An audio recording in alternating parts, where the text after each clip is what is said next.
Everybody, it's me, John D. Villarreal, joined by Paul F. Villarreal. I've got to get one thing going on right here. Hold on. Let's see if I can get this thing right here. Yep, I'm trying to do the LinkedIn thing here. Is this working? I don't know that it's working. Let's see here. I'm trying to get this thing right here. It is tonight is the night. This is it. Here we go, and we're going to find out what's going on, who's going to win. It's unbelievable. So it's really, really, really interesting tonight. I'm going to mess with this a little bit. Paul, can you give us a sense of what's going on tonight? I mean, we're 15 minutes, 10 minutes, a little bit over, pretty soon, 8 o'clock, the polls are going to close. So we're going to see that, next. Give us a sense of what we're looking at here.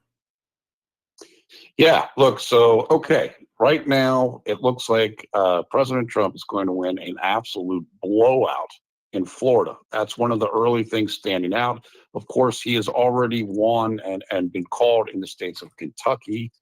South Carolina, I think, is on the way. It might be called soon. And West Virginia. So Indiana, Kentucky, West Virginia, already been called. South Carolina, I think it's been called in some places. The AP hasn't called it yet. Florida is going to a mega blowout. Kamala Harris has won the state of Vermont, so she's got that in the bank. That's where we're at right now. Georgia is counting as we speak, as is Florida. Florida is pretty much a done deal, though, at this point. 75% in. President Trump's up by 10%. It's over. It's going to be a blowout.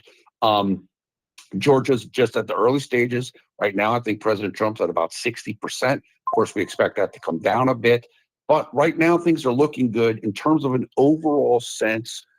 I think what people are most curious about is a bit more of the Sun Belt. Okay, we want to see a little bit about North Carolina. I think Arizona right now, people are feeling pretty good about President Trump. Really, the focus right now is on the blue wall 3 Rust Belt states, Wisconsin, Pennsylvania, and Michigan, which will be closing at 8 o'clock and 9 o'clock. And people are taking a look at New Hampshire, which I believe also closes at 8 o'clock.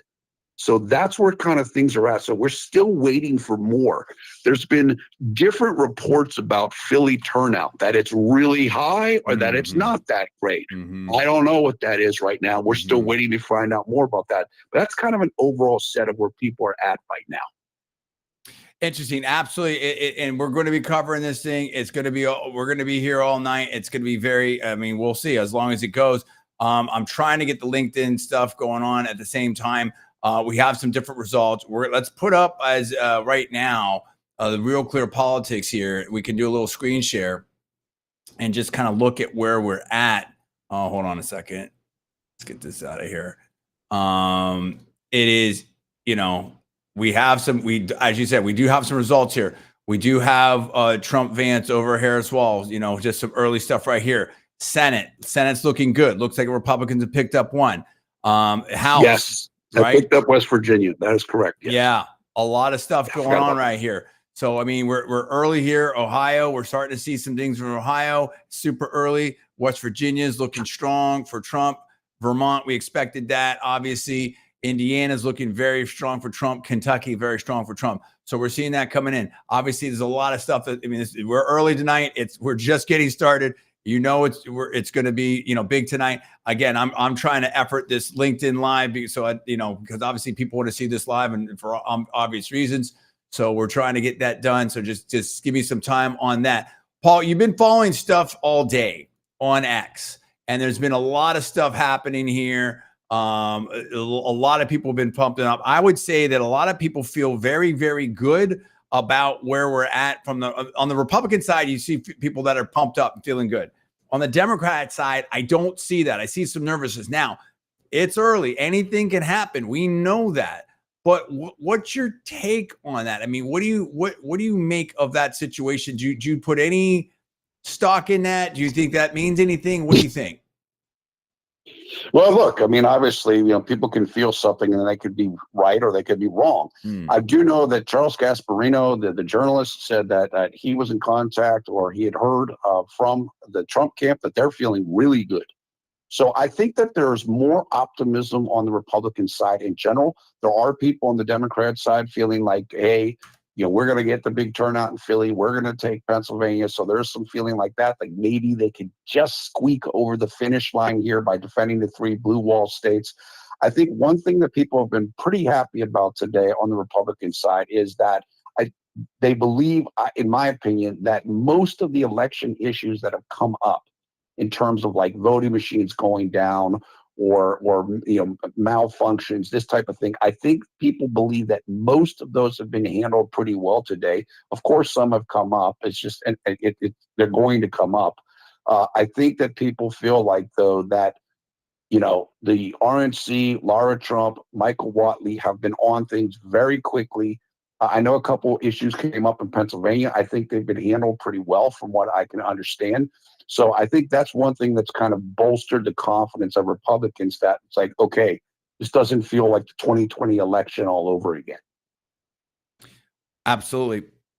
It feels different. It seems like a different situation. It seems like a different setup. And I can definitely see where a lot of people, let's see, I'm just, it is not easy to make this thing work. I tell you right now, I'm trying to, well, we're going to do the best we can. It is a live show. I do feel like I'm cautiously optimistic. I've had people hitting my phone up. Hey, what do you think? What's your take? And, my feeling is I'm cautiously optimistic. I feel very good about the Sun Belt. And I think we're going to be looking very hard tonight at Pennsylvania, Wisconsin, maybe New Hampshire. If it's close, if it breaks for Trump, then you're going to start, Michigan in play, Virginia potentially in play. If it breaks really, really big. So, I mean, we're in these different zones here. I think it's going to be very, very interesting, no doubt about it. Yeah, absolutely. So I think, okay. All right. Let's see. So Paul, what's your time frame to know, do you think? When do you think that we're going to know about this? Look, we're going to know more here soon because Pennsylvania and New Hampshire are closing at 8:00. I mean, I know that. So maybe then at 8 p.m. we will get an actual sense of what is taking place in Florida. Just looking at the things here, those are the 2 main states that are closing at 8:00. Florida also officially closes. That's the Panhandle counties. Of course, right now it looks like there's going to be no question about what's happening there. Another interesting state that closes 8 p.m. is New Jersey. There have been reports of significant Republican turnout there.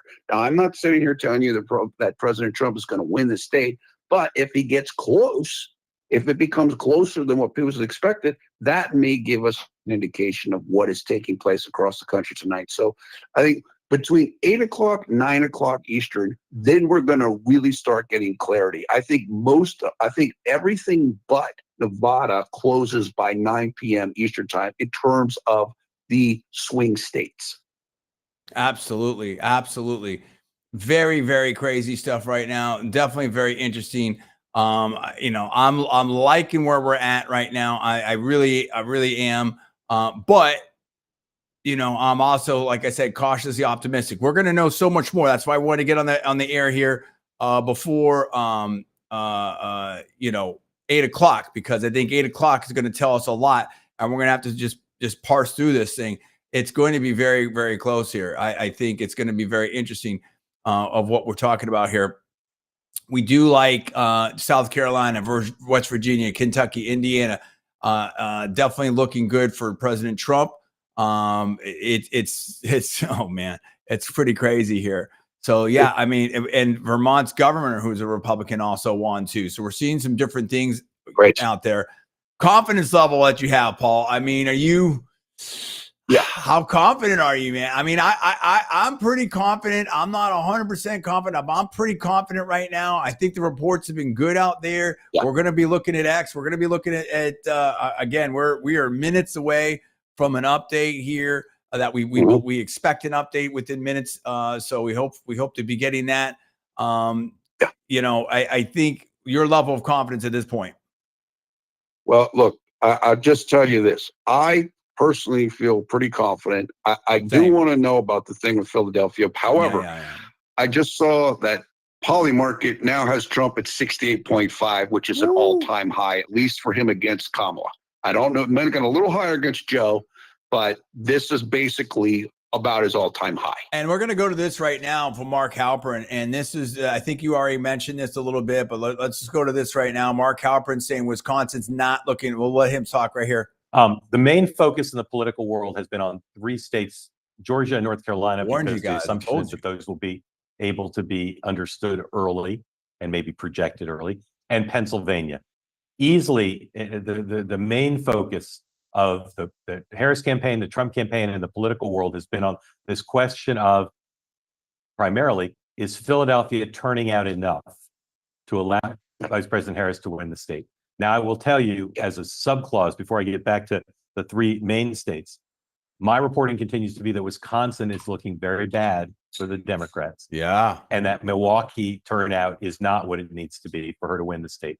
I reported a few days ago that Republicans were feeling very good, Democrats feeling very bad about Wisconsin. So even though Dan joins us now, even though there's this whole notion which we propagated here with a 2-hour special, it's all about Pennsylvania, it may be Wisconsin is the weak link for her. I do not hear very many Democrats expressing optimism about Georgia and North Carolina today. Dan, I think you're hearing the same thing, correct? Yes. Yep. Yeah. So we'll see how they go.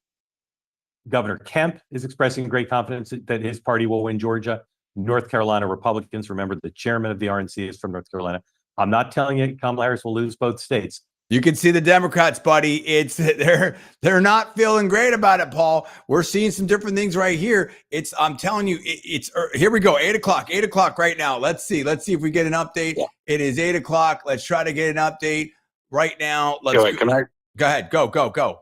Just want to tell you that Donald Trump is now at a clean 70% in poly market, which is, I believe that's his all-time high, including against Biden. Wow.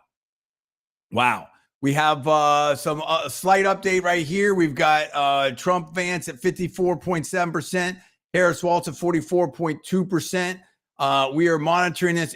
Listen, as you could imagine, we're going to be all over the place tonight. It's going to be a little bit clunky right here. Looks like we've got some updates right here. Hold on. Let me try to pull this over here. I'm doing like a bunch of things at once. I'm still trying to get the LinkedIn going at the same time. 1 second here. But I do want to go to some breaking things here. We've got an updated map, maybe from Fox News. Let's go here. And let's see what we can see right here. Okay. We've got Pennsylvania. Too early to call. In addition to like that, I'm not going to be hanging out at Fox News too much on tonight. I mean, nothing, We've got West Virginia call for Trump, Indiana call for Trump, Missouri call for Trump, Oklahoma, Tennessee, South Carolina, Alabama, Mississippi, Florida. So we've got huge, Trump's at 105, Harris is at 72. Right now they've called Massachusetts, they've called Vermont for Harris, Connecticut for Harris, Rhode Island for Harris, New Jersey for Harris, Maryland for Harris. Okay, so that's what we're looking at right there. This is courtesy of Fox News. Okay, so that's what we have right now off of Fox News. Your reactions right now, Paul, on that information. I'll go back to Real Clear Politics at this point. It's good. I mean, look, there's no real surprises there. I would be very interested to know what the margin is in New Jersey. Mm-hmm. I mean, I don't think, again, I didn't expect Trump to win it, but I would be interested to know what the margin is, because that could tell us more about what's happening. Does President Trump have a realistic chance at winning the popular vote? Mm-hmm. This type of information. So look, no shockers there. Right. But, everything's kind of going according to form so far. I think that's right. I think it is going according to form. It's still early. And listen, this is what we said last night, and it's, in our opinion, and it's looking that way, it's going to come down to, Pennsylvania, Michigan, Wisconsin, and then maybe start looking at Minnesota, New Hampshire, Virginia, depending on how everything breaks. So, we have to see where we're how this works at this point. But I mean, I think, Paul, we're looking good. We're looking really, really good at this point. from what I'm seeing. But it's early. It's super early. So, you know, we definitely have to see how this is going. Your take at this point. Yeah, I agree with you. Look, there's, you know, look, I think the most realistic strategy coming into the day, and Halpern pretty much said it, was Democrats don't feel particularly great about the Sun Belt. And, you know, we're going to be looking at Wisconsin, Pennsylvania, Michigan, maybe a couple other states. So this is basically what it looks like is, well, we'll see what happens in North Carolina and Georgia, but it looks like her ceiling might be 270 or 276 in the Electoral College. That's a pretty low ceiling. Right. I mean, so everything's going to have to break for her properly. I think that's why you're seeing polling market going the way it is, because I would imagine Georgia, the results are coming in. Florida's coming in, and so forth. And so it's looking like this is going to, you know, it's going to get very challenging, where she's going to have to get every single state to win to be able to do this. It's still possible, though. We have to be honest about that. We have to see what happens. RCP. Now, RCP is looking at this a little bit different. RCP only has Harris at 27. They're only giving Harris Vermont, Massachusetts, Maryland.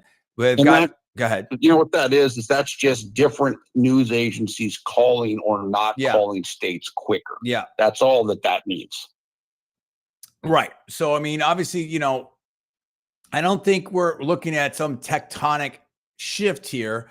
It's the range of, in my opinion, someone texted me and wanted to know, hey, where's it at? Because they know, I like to believe I know a lot and have a lot of experience on this stuff. But, you know, what do you think? And I'm like, I think Republicans feel good about this. I think we're looking at a range of outcomes that are somewhere between a narrow, a close Harris victory to a big win / blowout for Trump. That's the range of possibilities tonight.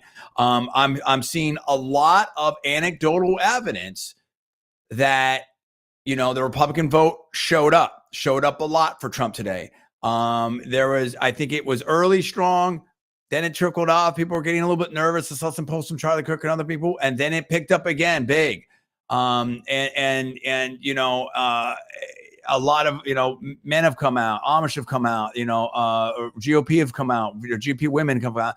A lot of people have really come out and stepped up here. So I think it's really going to be there. Is it going to be a super duper blowout? No, I don't think it's going to be a super duper blowout, you know, but I don't know, dude. I mean, it's just, it may be. I mean, I do think, Paul, that reality asserted itself as it always was going to, which is that there is a significant, and the question is how big, but a significant hidden Trump vote. So I think the polls underreported you know, what was going to happen today and what will happen today. That's my best analysis guess of it at this stage of the game. Agree or disagree?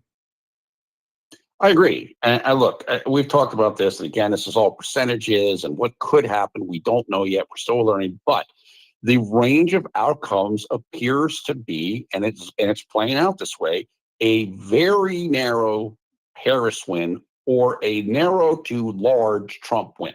And that's, I think, what, you know, that we're still in that range, but we're going more towards Trump right now, in my opinion. Yes. I think so. Absolutely. I don't think I'm going to be able to figure out this LinkedIn thing. I do apologize at this point. It's a little bit tricky. You know, if you don't basically, long story short, without getting too technical, and again, I'm not alleging anything, but you know, and I'm sure it was probably some user error somewhere along the way. But I think, like, if you don't have everything set before you exactly right before you stream, then you're kind of stuck.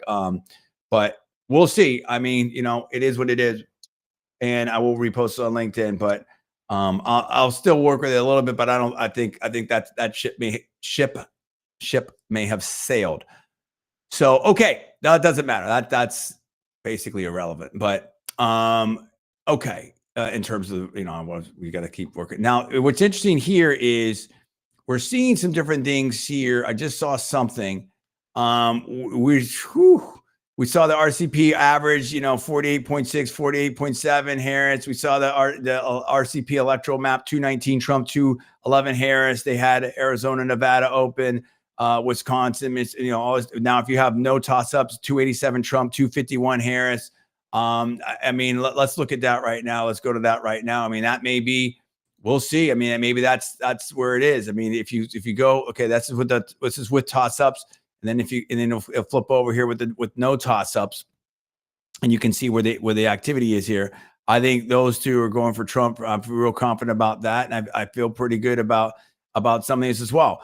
Elon Musk was talking about the Amish vote. A lot of people are seeing some people out there, and I think, okay, no toss-ups. Yeah, no toss-ups. You're picking up Pennsylvania right there, Nevada, all the Sun Belt basically in Pennsylvania. 287 Trump, 251 Harris, and that may be how it goes. And listen, Harris was in Pennsylvania a lot, so she was there. Oh my gosh, Andrea Mitchell. There are a lot of men who don't. I'll let her speak for herself. This is the thing too. Like we had sound like earlier. I gotta be real careful what I say. I gotta be real careful what I say. We had sound earlier, Paul, and it was like, let me unshare this for a second before we tee it up. But we had sound earlier. We didn't play it, but there's stuff on LinkedIn. No, excuse me, on X that was like, two women, and one of them had voted for. Let's go to this right now. One of this, and they had Westmore, governor of Maryland, there, and let's see it. They're hoping to leave for our children. Let's talk about gender writ broadly, though. There certainly has historically been, and is there against her case for election, which will rely heavily on women and the fact that there are more women voters in the United States than men. I'm going to have a lot of comments on this. I'm going to have a lot to say about this, but I'm also being very, very careful on this. And yeah, I think let's see where Andrea Mitchell has to say. Running into headwinds because there are a lot of men who just simply, black and white, men who just simply don't trust a woman to be, chief executive, commander in chief. They just don't want to. Look at Governor Westmore's face. I don't think he's loving this question. Hold on. Vote for a woman. I'm not. Okay, that's Andrea Mitchell. Yeah, here's the thing, Paul. And I don't want to stay on this and everything like that, but yeah, the Harris campaign. I'll say this: couple quick things here. Let me get out of here. A couple quick things. The Harris campaign really made abortion a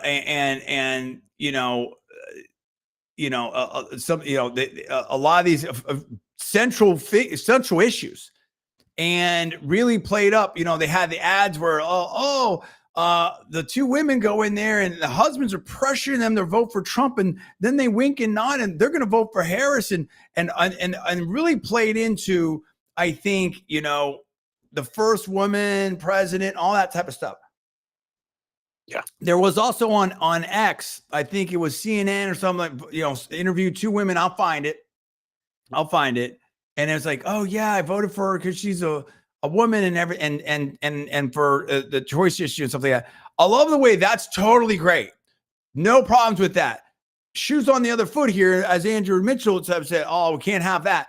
And it goes back to what I said before, a 50% solution is not a 100% solution. The other thing is, I think something, and again, I may make mistakes here and I apologize ahead of time. I reserve the right to revise and extend, et cetera, et cetera. It's a live show.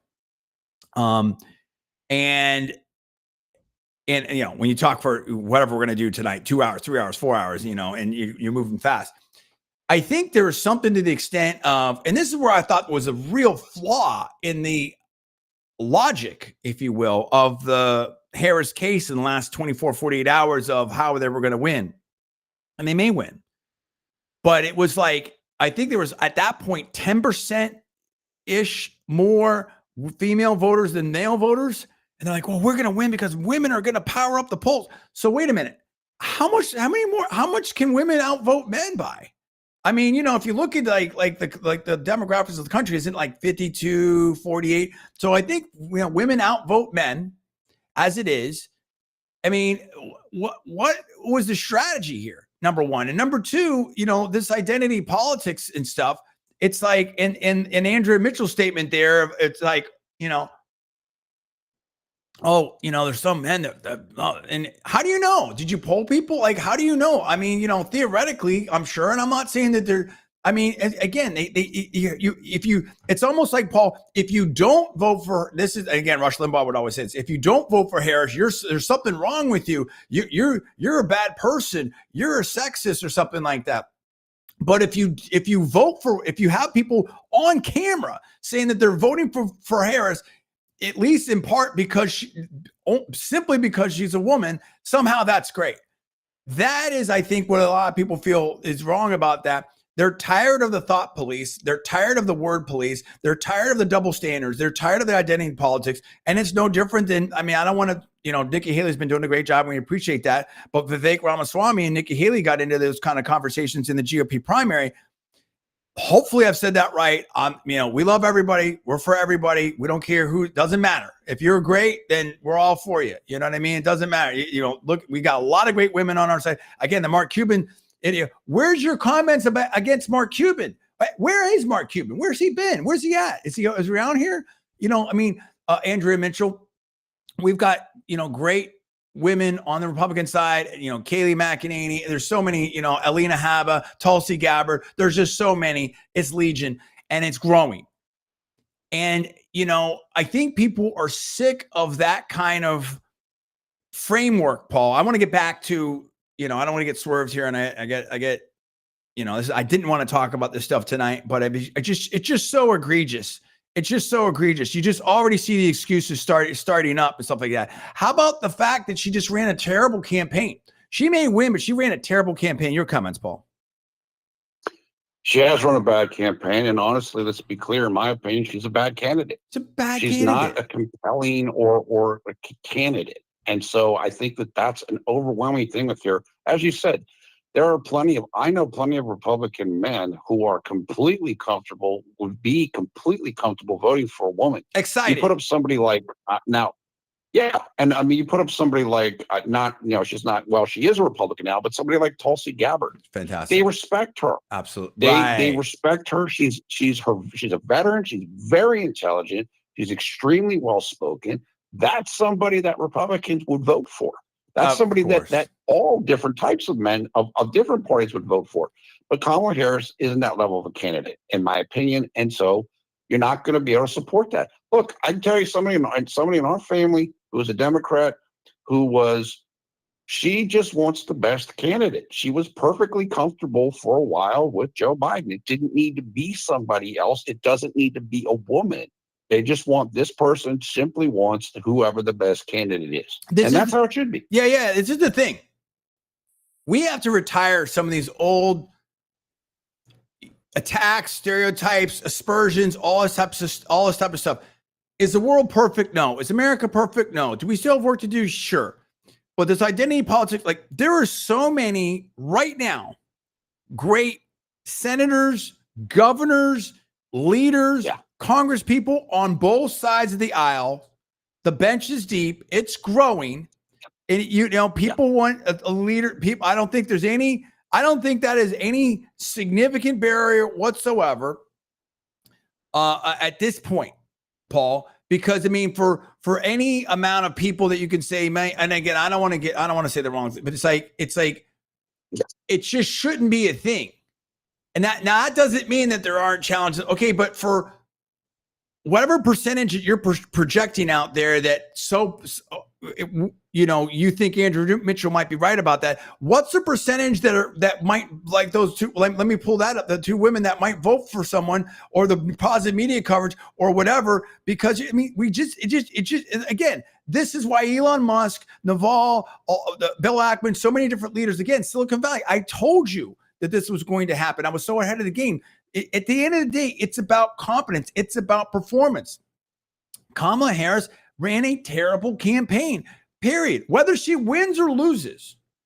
I mean, she's doing this supposed phone call with the voter. I'm not saying that she didn't, but then she turns the phone to the audience and the camera app is open. there's things with them, and I'm not just going to make, I mean, we're doing analysis. So I'm not going to pull every single clip here and make it about that and whatever. And listen, if she wins tonight, we'll congratulate her, and we all have to come together. Whoever wins, that's it. We got to move forward as a country. This division, this hyper-partisanship, people are sick of it. But what I'm just trying to explain to you very quickly here, she did not win any primary votes. She was basically installed by the DNC delegates. Okay, she hasn't had a big history of winning a lot of elections. She didn't do good in the primary. You can see why. She won't do an extended thing with Rogan or sit down or things like that. She didn't do a lot of press conferences. She does. I mean, the speeches that she gave last night, I think all of them were under 30 minutes. Each one of Trump's was hours long. Okay, at least 60 minutes plus, and he kept going overnight. Now, that's one thing. She did not pick Josh Shapiro. If she loses Pennsylvania, a lot of people I think are going to criticize that. I mean, there was one thing where there were some voters there and like, oh, I really want the knock, and can you go inside? It just feels fake. She just wasn't. I mean, she's not. I mean, so before you start casting aspersions, Andrea Mitchell and poor Governor Moore there, and so I like Wes Moore, Governor Moore. He's cool. I think he's a pretty good guy. He's a good guy. Yeah, absolutely. And so it's like, not a bad guy. Yeah, why you put him in that position? I mean, before you start casting aspersions, exactly. Yeah, nobody wants to deal with that. Like, before you start casting aspersions, Andrea Mitchell, answer me this question honestly, and maybe not you. You get 1,000. Now it's different because of name ID, something like that. You have to do it before, maybe you have to do it after. I don't know. You ask 1,000 Democrats if they think that Kamala Harris is the best woman candidate on the Democrat side. Yeah. Then you come talk to me, because I'd be surprised if the answer is yes. Okay. I mean, you have Gretchen Whitmer. I'd take AOC. I would take AOC over Kamala Harris as a candidate. I mean, AOC has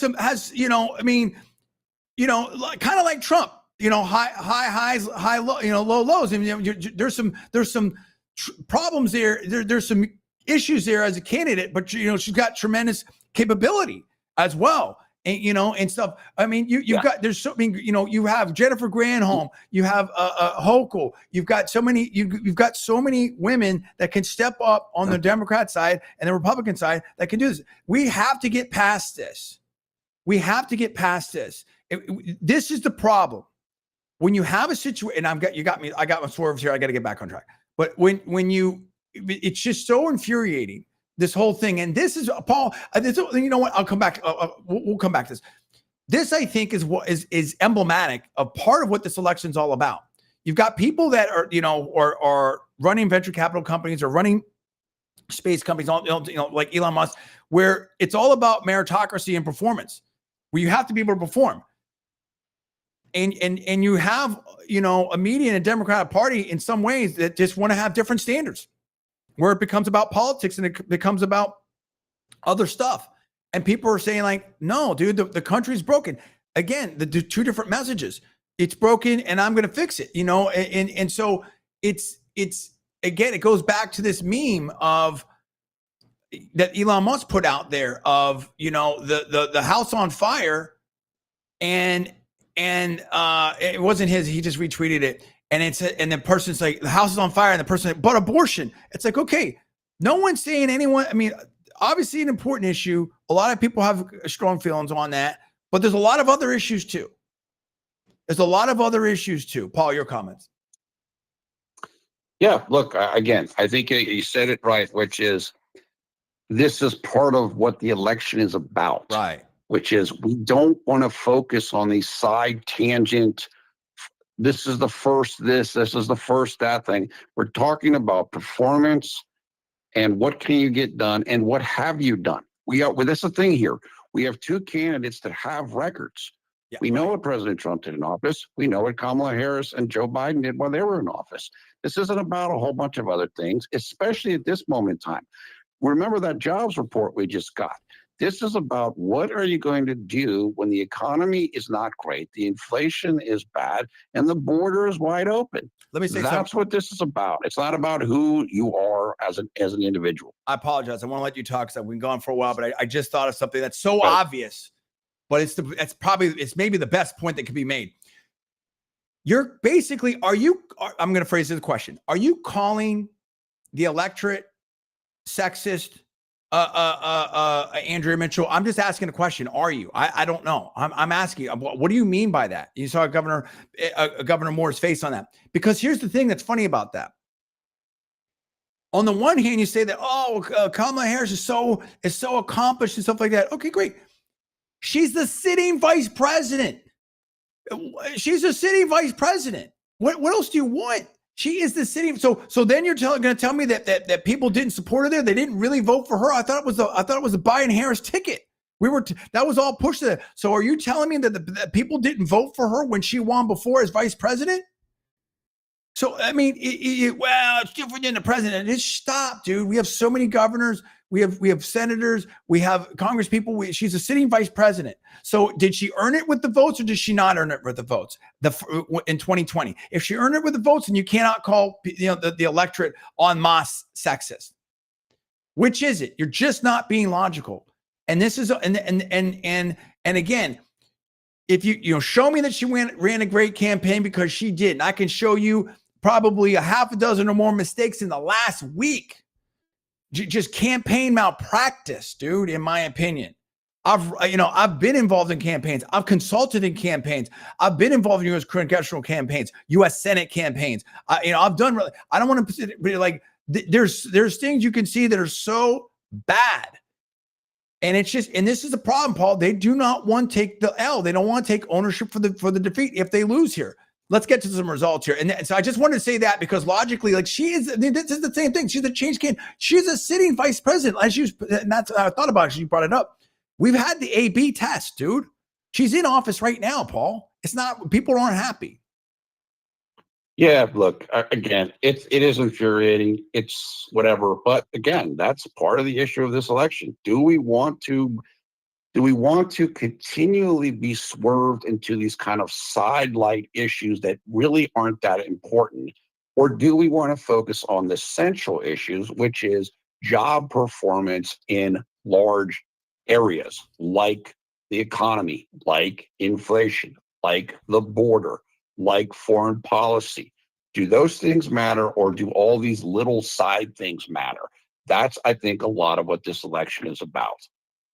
Very crazy. Here we go. We got updates right here. We got some updates right here on what we're seeing right here. Fox has this 105-72 for Trump.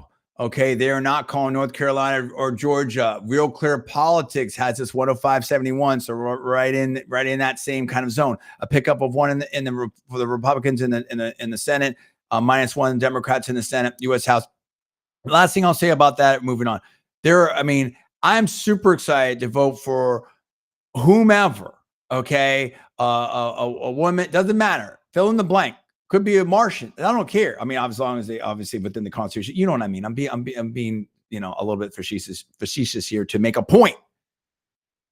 I don't know anyone who isn't excited to vote for someone that is competent. And remember, this is a Republican Party that was super excited about Sarah Palin as the VP, Paul.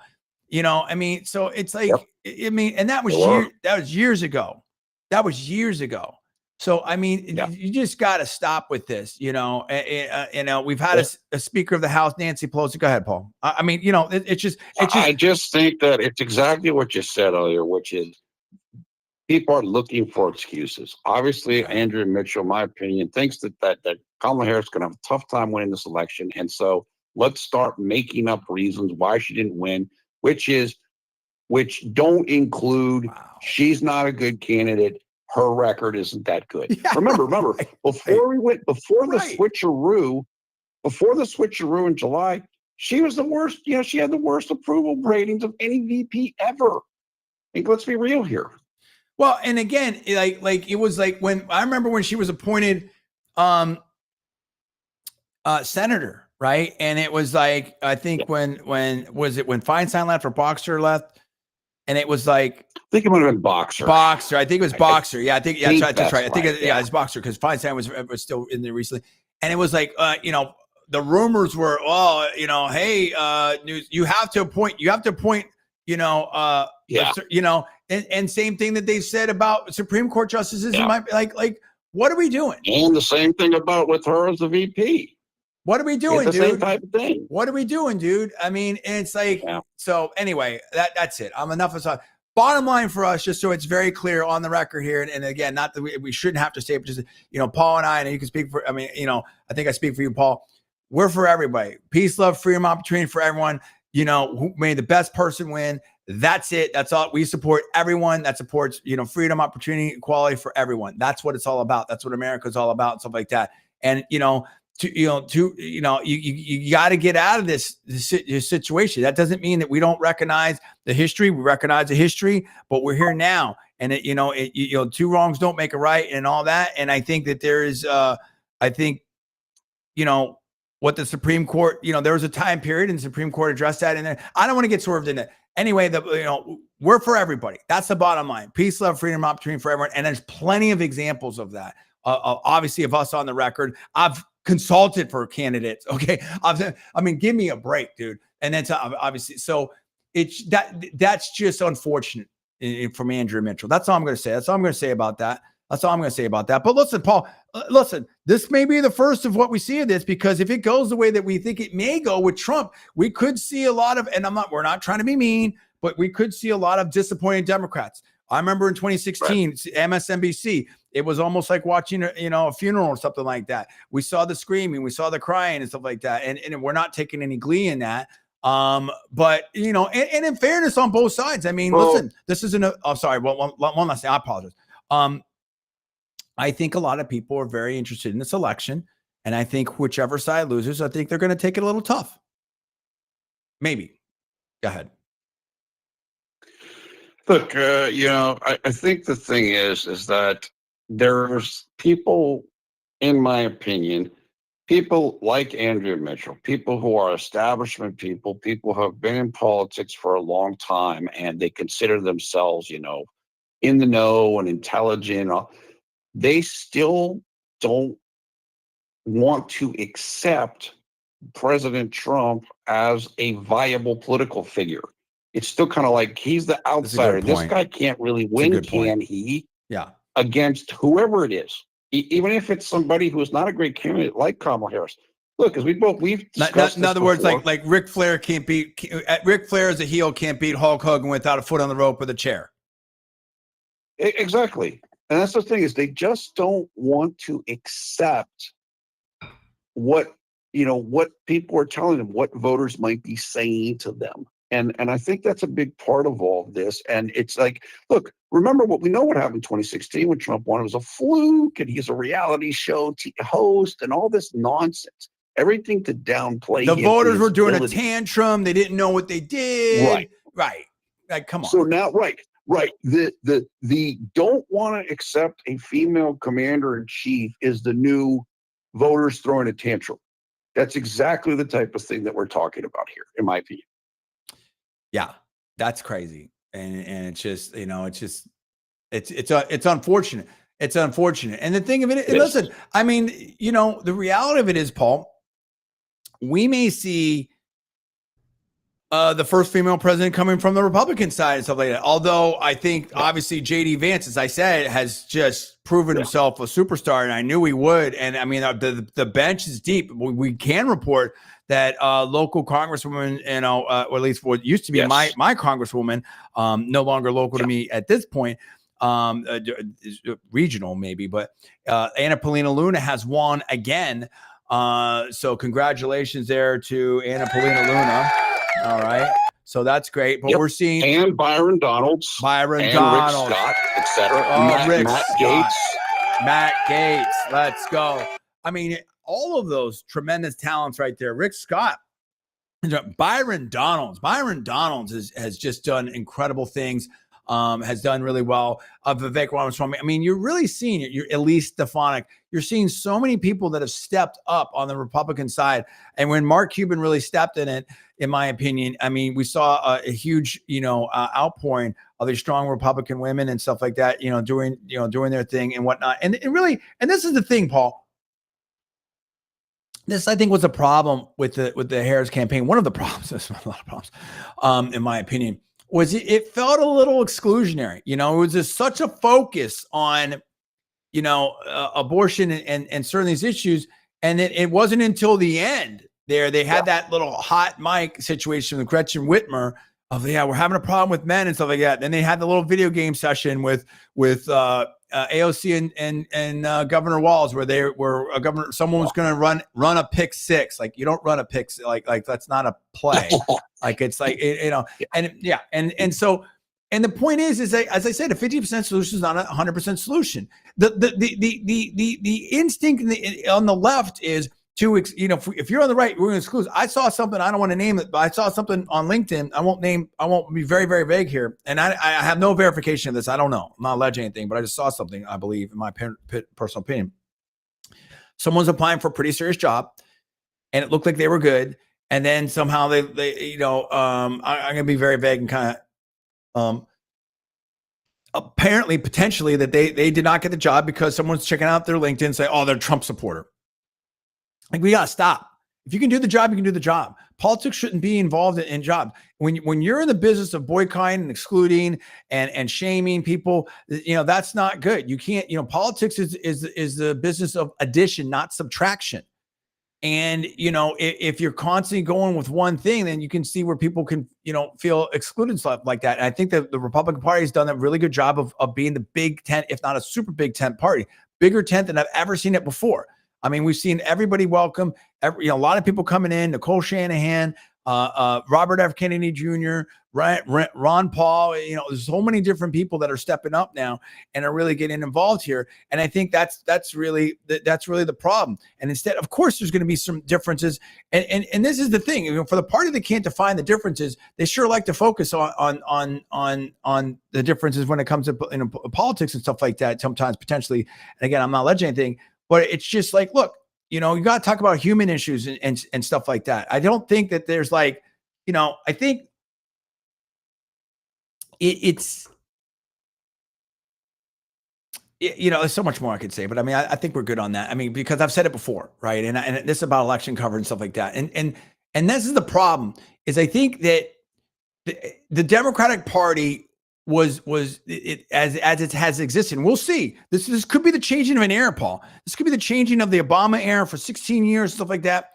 But it was a coalition, a conglomeration of coalitions that didn't really make sense, and they were kind of held together by, you know, the charismatic leadership of Barack Obama, but also sort of an opposition to, you know, what the Republicans were doing at that time and some different things like that. And I think in the absence of that, you know, and I think with a lot of different things, you know, that changes. And I think we're seeing we could see a sea change tonight, or we could see a continuation. And so really it's, you know, how strong is this Democratic machine? And I guess that, you know, Harris is the test of it. Can they run pretty much anybody? Yeah. You know what I mean? And it has nothing to do with anything other than she didn't get any votes. She didn't go through a primary process, and is not, ask Democrats, ask Democrat experts. She's not that great of a candidate, and she has shown that.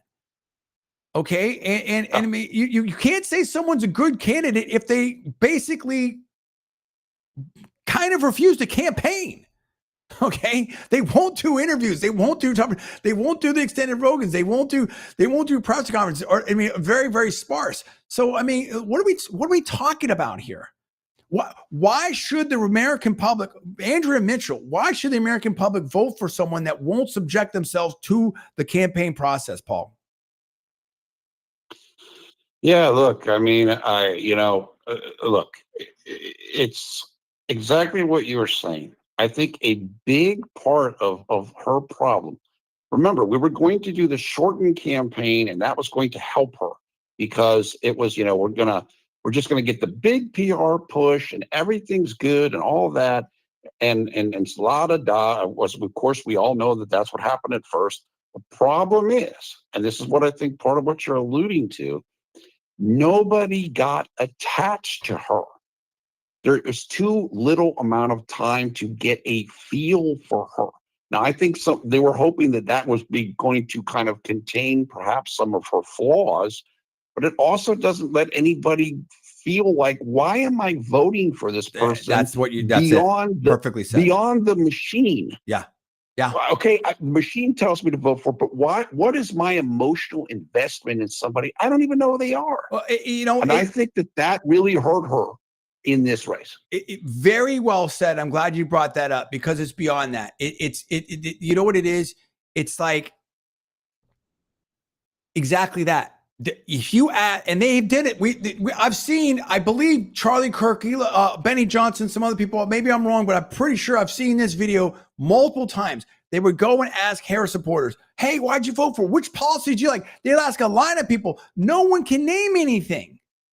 So you're asking people to vote for a machine and maybe identity politics over performance and policies.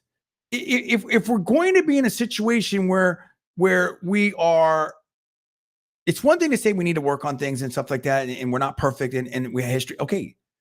But it's another thing to say that like a significant percentage of the Democratic voters or Harris voters don't even know what her policies are, couldn't name 5 of her top policies, specifics of those policies. And then you're supposed to vote for her over someone that a lot of people say, hey, I don't like Trump, but gas is better, unemployment is better, border is better, all these different things. And then she starts adopting the policies of Trump, like on the border, stuff like that, and then obfuscating on like, oh, we need to pass this bill. Well, guess what? The bill basically has a pathway to citizenship and amnesty and stuff like that. Like, that's not what people are saying. There's a problem with the border. So, I mean, when it's identity and machine over policies, there's something wrong with that, dude. So, so what are you saying, Andrea Mitchell? Are you saying that we should elect someone with the wrong policies, that refuses to campaign because of what? Like, this is where I think people like Rogan and others are pushing back. Wait a minute, bro. You're basically like, this becomes, cultural revolution, Star Chamber. He talked about what's going on with SpaceX and the permits and stuff like that, and Elon Musk. Yeah. On Rogan. Go ahead, Paul.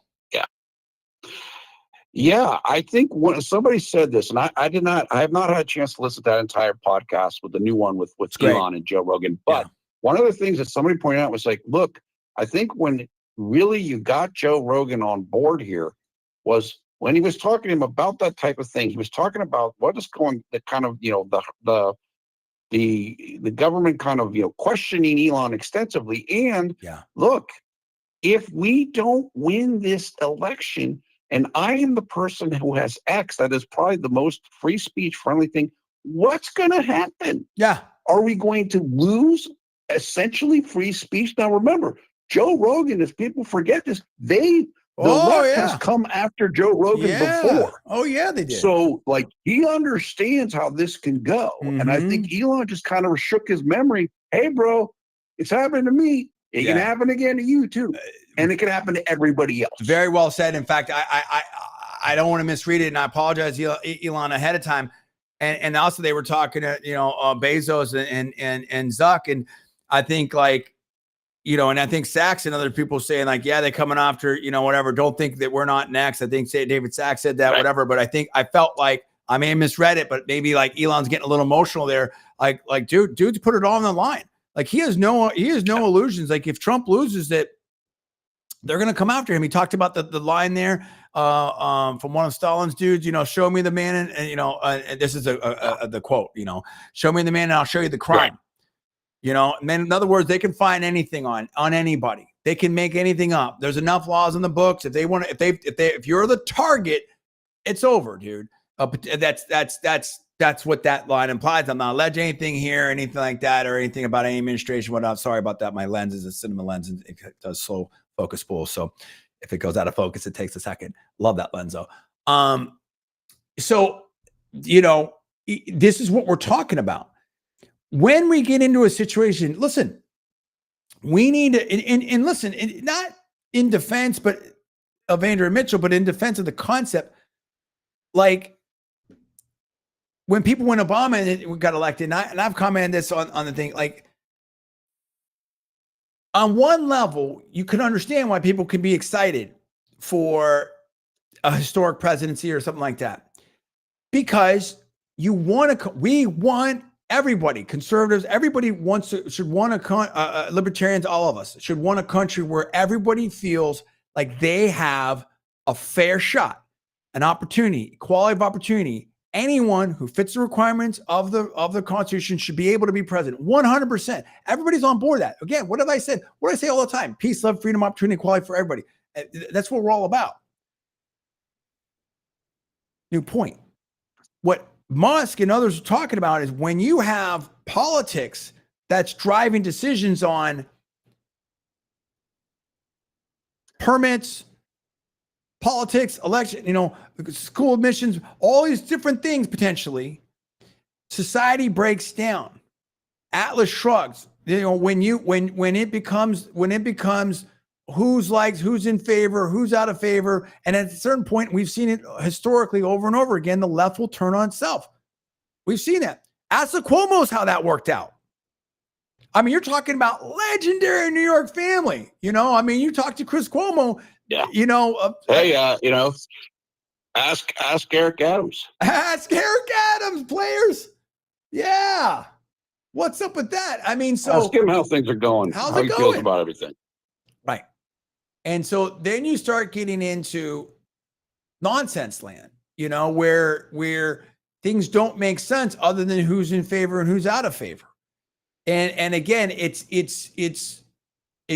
a law and economics expert, or at least I was. I mean, it's been a minute, but what they call in this stuff is, are you focused on speculation? Who likes who, the politics of it, back scratching, or are you focusing on production? And as Kevin O'Leary likes to say about Elon Musk, he says if you're talking to him and you're not saying things that are important, he'll just walk away. He's like, I don't know if that's true or not. That's what I think Kevin O'Leary said. And what he says is he's 100% signal. He's always wants to be productive and stuff like that. So, I mean, that's what I'm saying. That's in the DNA of the great Silicon Valley. Great Elon Musk came up, Sachs. We all came up at the same time. And so that's why that's why I told you that this leftward, hard left shift, it was always a little bit left, libertarian, stuff like that. But again, the Silicon Valley is contrarian. Hey, big business is doing this. We think we can do it better. They're not doing it right. We're going to disrupt. It's contrarian. It's anti-authoritarian. It's not. It's anti-establishment, if you will, by nature. It's the destructive capitalism. It's the dynamism. It's disruption. And so that's why I knew that the hard left, whereas the hard left stuff is conformity. It's conformity. It's here's the message, and you're all going to march in line. And that's what it is. And so I knew that either one of two things was going to happen. Silicon Valley and tech VC would cease to exist as we know it, or it would reject that. And you're seeing that it's rejecting that and getting back to where it was. I'm not saying it's ever going to be right wing or anything like that. But again, we'll go back to election results. Make it simple. Don't get it confused. The true political spectrum is that the far, far, far right is anarchy, no government, Lord of the Flies, Law of the Jungle, whatever like that. That's not good because you can't get any work done. Someone robbed your house when you leave it, this and that, whatever. The far left is total state control. And whether that's a dictator, king, queen, extreme monarchy, fascism, totalitarianism, communism, whatever you want to call it like that. And so the more central control you have, then in various forms, and the more things become about politics in everything, in sports, in your job, and people checking out your LinkedIn, all that type of stuff, and who do you, then the more towards the left that you are, and that's what it is. So I think that's a fundamental flaw. I think it's emblem, and the last thing I'll say, we'll get back to results. I think I think it's a good setting the table. It's emblematic, and this is why this election is so important. We're at the fork in the road. Which operating system, as Elon Musk really smartly says, do we want to operate in? Is this going to be about politics and identity and one party's rule and stuff like that? As you see that, you see that in other countries that are in communism, state-run stuff. It's one party rule. There is no opposition. There's no opposition. I mean, how'd that election go in Venezuela? How the elections going in a lot of places? I don't want to name names. Right? I mean, that's the reason why, just of course, as you know well, living in Florida, that's the reason why so many Latinos from Latin America are going so hard to the right. Yep. We've seen this before. Seen it, buddy. Like the Venezuelans that moved to Cuba. Florida. We don't want this anymore. Yep. Cuba, Colombia. Remember when Trump was at McDonald's, the woman from Brazil, please don't let America be like Brazil. Right. That's it. And and unfortunately, in a lot of places, all you need is one bad election, and then you don't have elections anymore. And so I'm not trying to be hyperbolic, but this is technically what's happened, unfortunately. And so this is why. So and I think in the past where the Republican Party has missed but I think it's very well positioned now. Very well positioned now. And I wrote on X and people liked it. The Donald Trump may not have been the candidate that a lot of the establishment Republicans wanted, but it was the candidate that America needed. Okay. Because it connected to the people, brought in a lot of other experts, a diverse team as well. We want equality of opportunity. We want everybody to stand on merit, but we also have to understand for whatever reasons, just particular circumstances, where you're living, historical injustices, whatever. Not everyone has the same opportunities. So we have to continue to work to expand opportunities for everybody. But the problem of that is, Paul, is it's not just like a microwave solution. That takes sustained effort and hard work. And as I said before, and as I've counseled different tech hubs and may get involved with some really cool stuff that's actually doing a really good cause and stuff like that. It is I don't want to say too much, but is reaching out to minority community and stuff like that. It's hard to duplicate Silicon Valley because of the high barriers to entry.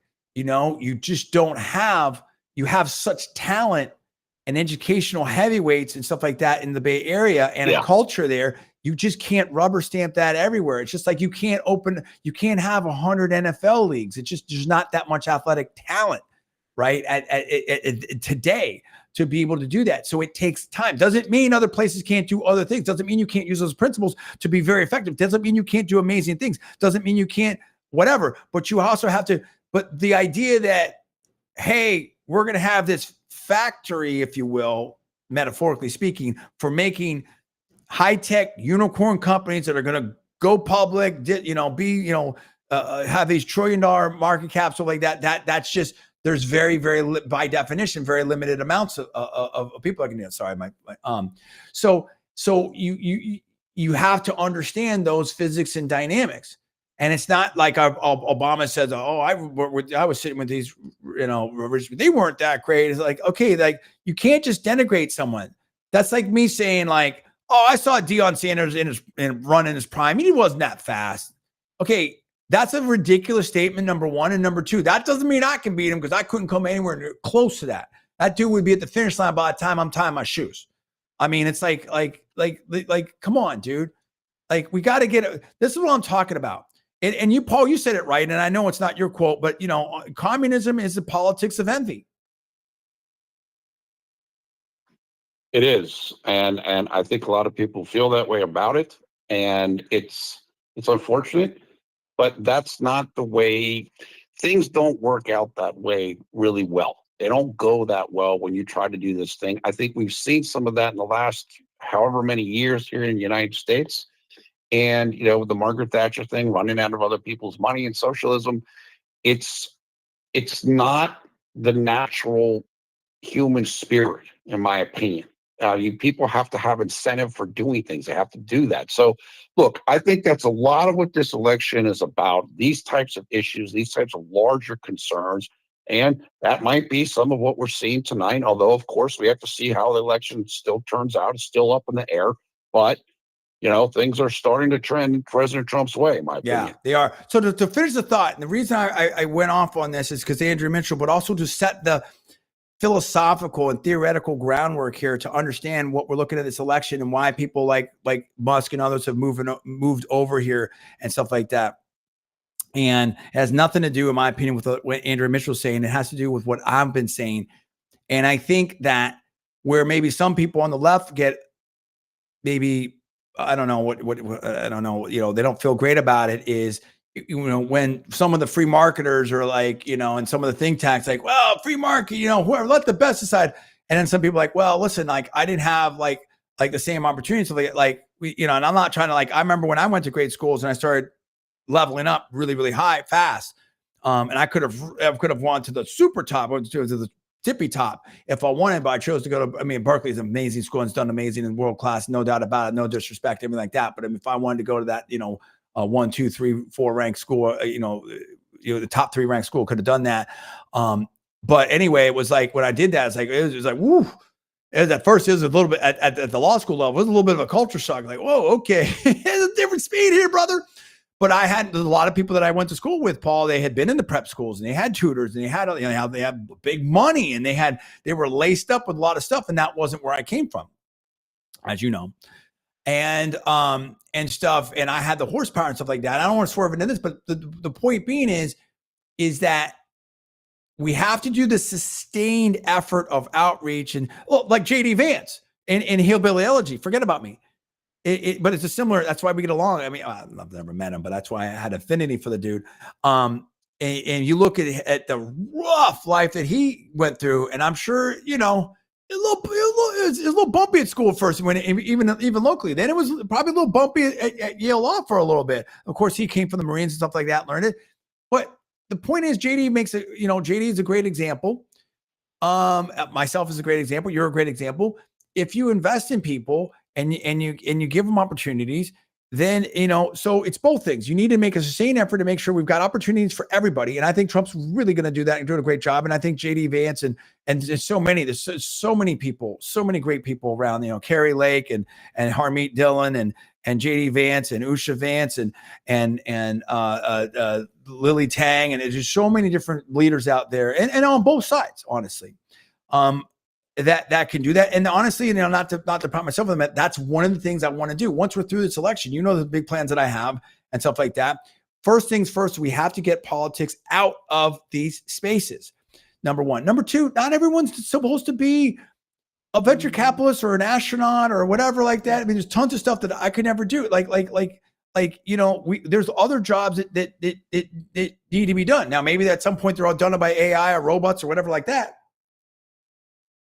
But we have to value everybody, Paul. It's not just the big jobs in the Wall Street and Silicon Valley, whatever like that. We have to value everyone and we have to provide opportunity. So we have to maximize the opportunity as much as possible. And it just takes hard work. Anything that's great takes hard work. There's no instant way to make an Olympic champion. It doesn't work that way. You can't do that. Okay. And maybe that's the easiest way to say it is like, someone could give me the opportunity to go. Now obviously I'm way past my, like I couldn't, someone could say, hey, John, you can go lift the Olympics. It's great. I can go lift the Olympics. I'm not going to win anything. I'll get a participation, thing. I'm like, hey, I was here, but I can't win anything, because I can't do it, or even at my best. Hey, John, you can go run in the 100. Great. And I'll get smoked. You know what I mean? Like you can't, so you have to have opportunity, meaning preparation. We have to increase opportunity as much as possible and have that open source. But at the end of the day, it still has to be merit based, or it won't work. We will no longer be the best in the world if we're not merit based. Okay. Well, anything else you want to add about? I think we set the table on that. That's what's at stake in this election in a lot of ways, Paul. I really believe that. And then we're going to get back to the results. Anything you want to say about that in closing? Yeah, look, I agree. And again, I think that's the type of thing that's on the ballot right now for a lot of people. They're thinking about this stuff. They don't want to have to think about all this political stuff so much and all these side items and agendas. And they just want to get back to performance and just being able to live their life without all of this stuff. Yeah, absolutely. Let's look at this right here. Okay, so we're looking at Indiana for Trump, Vermont for Harris, Ohio for Trump, Florida for Trump. Big, dude. We're looking at a 13-point spread there. Oh, Florida's no longer purple, Paul. That is a solid red. And we saw that with DeSantis in 2022. But these are just shockingly huge results for Florida. I remember when Florida was, we had hanging chads, right? That was a 50-50 state. It's a different situation now, Paul. It's a totally different situation. Florida has moved significantly to the right. And again, a lot of that being Latinos that live in the state, which are many of them came from Latin American countries, and they don't like what they're seeing happening in America right now. And also, many people in the Black community are becoming more conservative themselves. So you're seeing a significant move there. And look, Florida is, I think, for a lot of conservatives, it's a beacon. It's a beacon of hope that has kind of sustained with Governor DeSantis through a lot of this kind of whatever's else is going on in the country. And look at Governor DeSantis. I mean, you got to really in the Florida officials here, you got to really give them credit. I'm going to go over here to the Fox News. You've got, dude. I mean, polls just closed not that long ago. You already have 92% of the vote counted in Florida, and this is a huge state, dude. I mean, that is a massive deal. Almost 93% of the votes already counted in Florida. Why can't we do that other places? Like, why? This shouldn't be hard, dude. This shouldn't be hard. Georgia, we've got 64% in, Paul, and you've got 52.29% for Trump, 47.12% for Harris. How do you feel about Georgia? Feel good about it. I haven't looked at the latest prediction numbers or anything like that. I feel good about that based upon what the quants that I trust have been saying, that Georgia, looks very good for President Trump. Now, we will say, apparently, a couple of Dem-friendly counties had some issues earlier in the night. I don't know if they're going to extend their hours some or whatever. We have to get a look at that. I don't know the latest on that. However, overall, my impression is that Georgia so far is looking very, very, very Trumpy. North Carolina looking Trumpy, 51.67 for Trump. 47. And in fact, somebody just said, Brad Todd, who I believe wrote a book with Selena Zito in the 2016 election, he said he just wrote this literally 7 minutes ago. I've seen enough. I've done a metric ton of work in North Carolina over 25 years. Buddy. Trump has won the state. You can call it. Yep. Okay. I'm feeling good about that. I never thought he was going to lose either one of those states. Virginia's super close. 49.68% for Trump, 48.63% for Harris, almost 47% in. Yeah. You've got Trump at 1.1 million votes. Amazing. It's amazing. And now it's 9:00. So right now we'll be looking. New Hampshire just closed. Michigan just fully closed on the Upper Peninsula. Wisconsin just closed. There's a bunch of Arizona just closed. So here we go.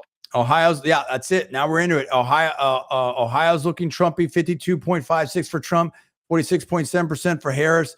Wisconsin, not in it. Michigan, light amount in yet, 43.5%. Trump, 54.5% for Harris there. Iowa, okay, so we're going to see these. New York, not in there. Okay, here we go. An update right now. We just got an update. Hold on. Update 175 for Trump. Fox News is saying 175 electoral votes for Trump, 113 for Harris. They're calling North Dakota, South Dakota, Wyoming, some of Nebraska, Texas has come in, Louisiana. It's looking really good. They did call Colorado for Harris. But I mean, and if we think that Georgia and North Carolina, we already have, that's another 32 electoral votes, Paul. That puts Trump well over 200. He's well on his way right now. It's looking very, very good. Yeah, look, I mean, like I said, we're going to keep getting updates here. And I think we are going more towards the scenario we've been laying out the whole show now, which is possibilities go from extremely narrow victory for Kamala Harris Electoral College to small to large Trump victory. And that's how we're shaping up, because right now it is looking good for President Trump in Georgia, I believe, and in North Carolina, as we just said. We're going to find out more about Arizona right now, although I think most people believe Arizona is going to be Trump. That would put Trump at 262 electoral votes right there. That would mean that Kamala Harris's ceiling would be 276. So we're going to keep our eyes on this as the returns keep rolling in. And of course, new ones are just coming from the 9:00 Eastern hour. Absolutely. Absolutely. You know what I mean? And this is it right here. So I do think that it's looking good right now. I think it's looking good for Trump right now. You know what I mean? I think it's close, but I think it's looking good. And this is, like you said, this is going the way that we thought it was going to go. And then we do look like we're going to have a Republican Senate and a Republican House, Go ahead. Yeah, I just want to say that just to give an update on a close race itself, Bernie Moreno right now is basically tied with I see that. listen, I can't. Looks like he's Yeah, got they basically are dead even okay. with Sherrod Brown at 48% apiece, with about 50% in or 48% in. And Senator Ted Cruz, who was in a tough fight, he is at 51% in with about 54% of the vote, 51% ahead, 51% for him with 54% in. So we'll keep our eye on that as well. Absolutely. No, absolutely. No doubt about it. It's really, really crazy here. Yeah, we're seeing that a very close race there. Go ahead. I just want to say quickly that right now, Georgia with, let me see what the percentage it is in right now. 65% in. It is right now 52 to 47 for Trump. And I just want to give Governor Kemp credit here. One, obviously, he put his machine to use, in my opinion, what we're seeing. And number two, he said months ago, Georgia is a 52-48 Republican state. That's what it's looking like right now. That's it. That's it. It's looking good. I mean, you have 65% counter right there. That's looking very good, dude. Georgia's looking very good. That's a stout number. Absolutely is. 66% now. Trump has extended the lead even more. 52 points that just updated. 52 on Fox News. 52.63% for Trump. 46.77% for Harris. And let me just, I'm sorry, I don't want to interrupt you. All I want to say is just for the viewers, with those types of numbers and the lead that's going to entail, whatever happens in those counties for a couple more hours, I don't think is going to be whatever. This is not 2020 again, where you're going to have a whole bunch of absentee ballots. I think, we're past the mail-in ballots. These are actual election day votes. And if the people aren't there to vote in the extra time, it's not going to move anything. And I don't think it's going to. Okay. And then, so Ohio's looking, I mean, you've got, he's winning Ohio by almost 50% in, just under 50% in. You've got Ohio by 7 points right there. Michigan close, but Harris is up. Yeah, I mean, it's looking really, really good at this point for Trump. I mean, this is looking good. This is, as you said, this is going the way that we thought it was going to go at this point. Yeah. Are you feeling confident at this point, Paul? I feel good. And look, I think this is going to come down to the three blue wall states. I think Trump is in a very good position to take at least one of them. I would pick between those two, either Pennsylvania or Wisconsin. We still need to know more. I can't sit here and tell you, okay, it's over. He's already won. There's still a chance for her. But I think given the totality of what we're seeing so far, you got to favor Trump. Yeah, it really does look like we were talking about last night. I feel good about it. You know what I mean? We don't know enough yet, but I mean, it's looking good. Right. All right. It's looking really good. I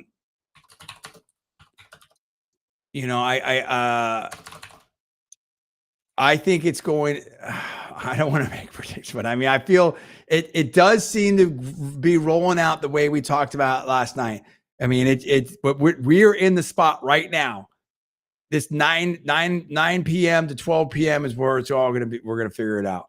I don't know that we may not, it may go longer than that, but I mean, this is, for the marginal value of time and information, I think is pretty high right now, if that makes sense. Yeah.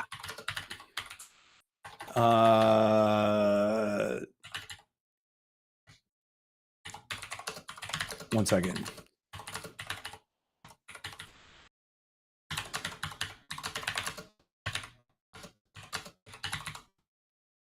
Yeah, and I just want to tell people, if you're looking at early numbers right now for Pennsylvania, they've got about 15%, and I can tell you that is still mostly early vote, and it is mostly early vote likely from Dem-friendly counties. So if you're wondering if Trump's doing there, don't freak out about that. We're still not getting into the core of the election day vote, in my opinion. Based on what you're seeing, Paul, and I apologize here to the audience, and this is not going to be the world's greatest broadcast because there's just too much going on. I'm trying to search information at the same time, respond to people because it's just that kind of night,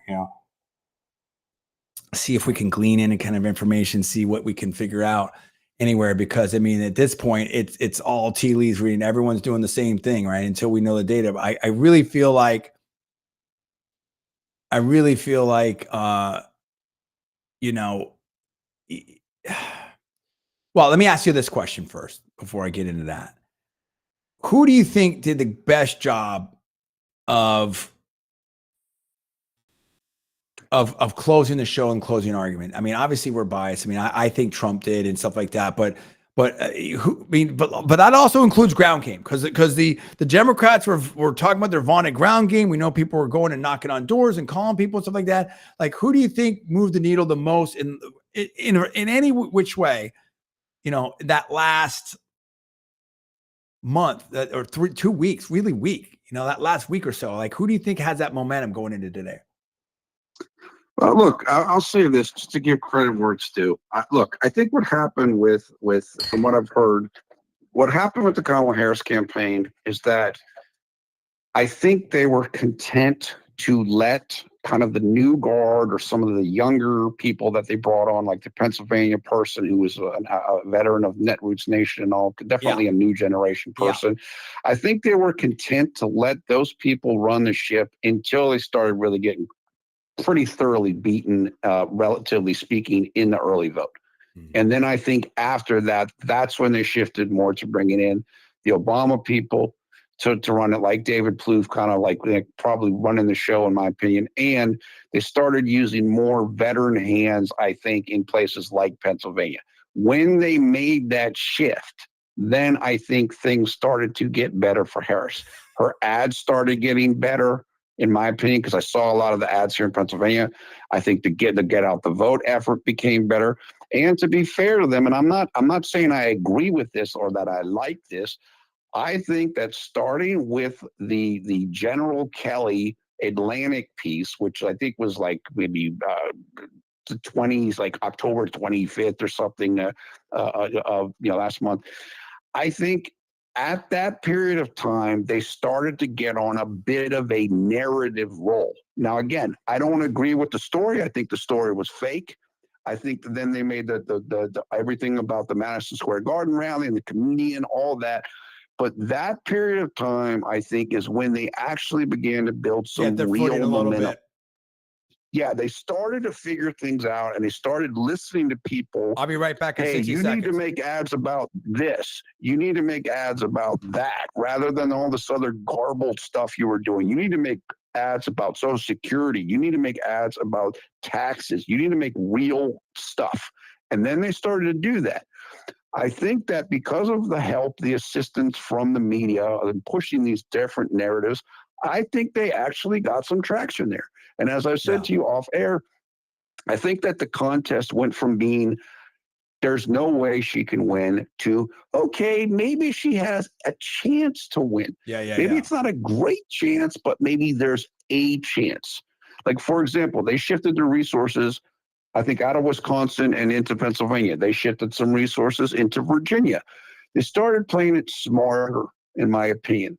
And so I will give them credit in terms of their closing with that. Now, again, they got a tremendous amount of help, and I don't agree. I don't think all the stories are necessarily true, but just from a narrative perspective, I think they did a good job with that. However, Trump got, of course, the rally palooza, and he got the Joe Biden garbage thing and the Mark Cuban women thing.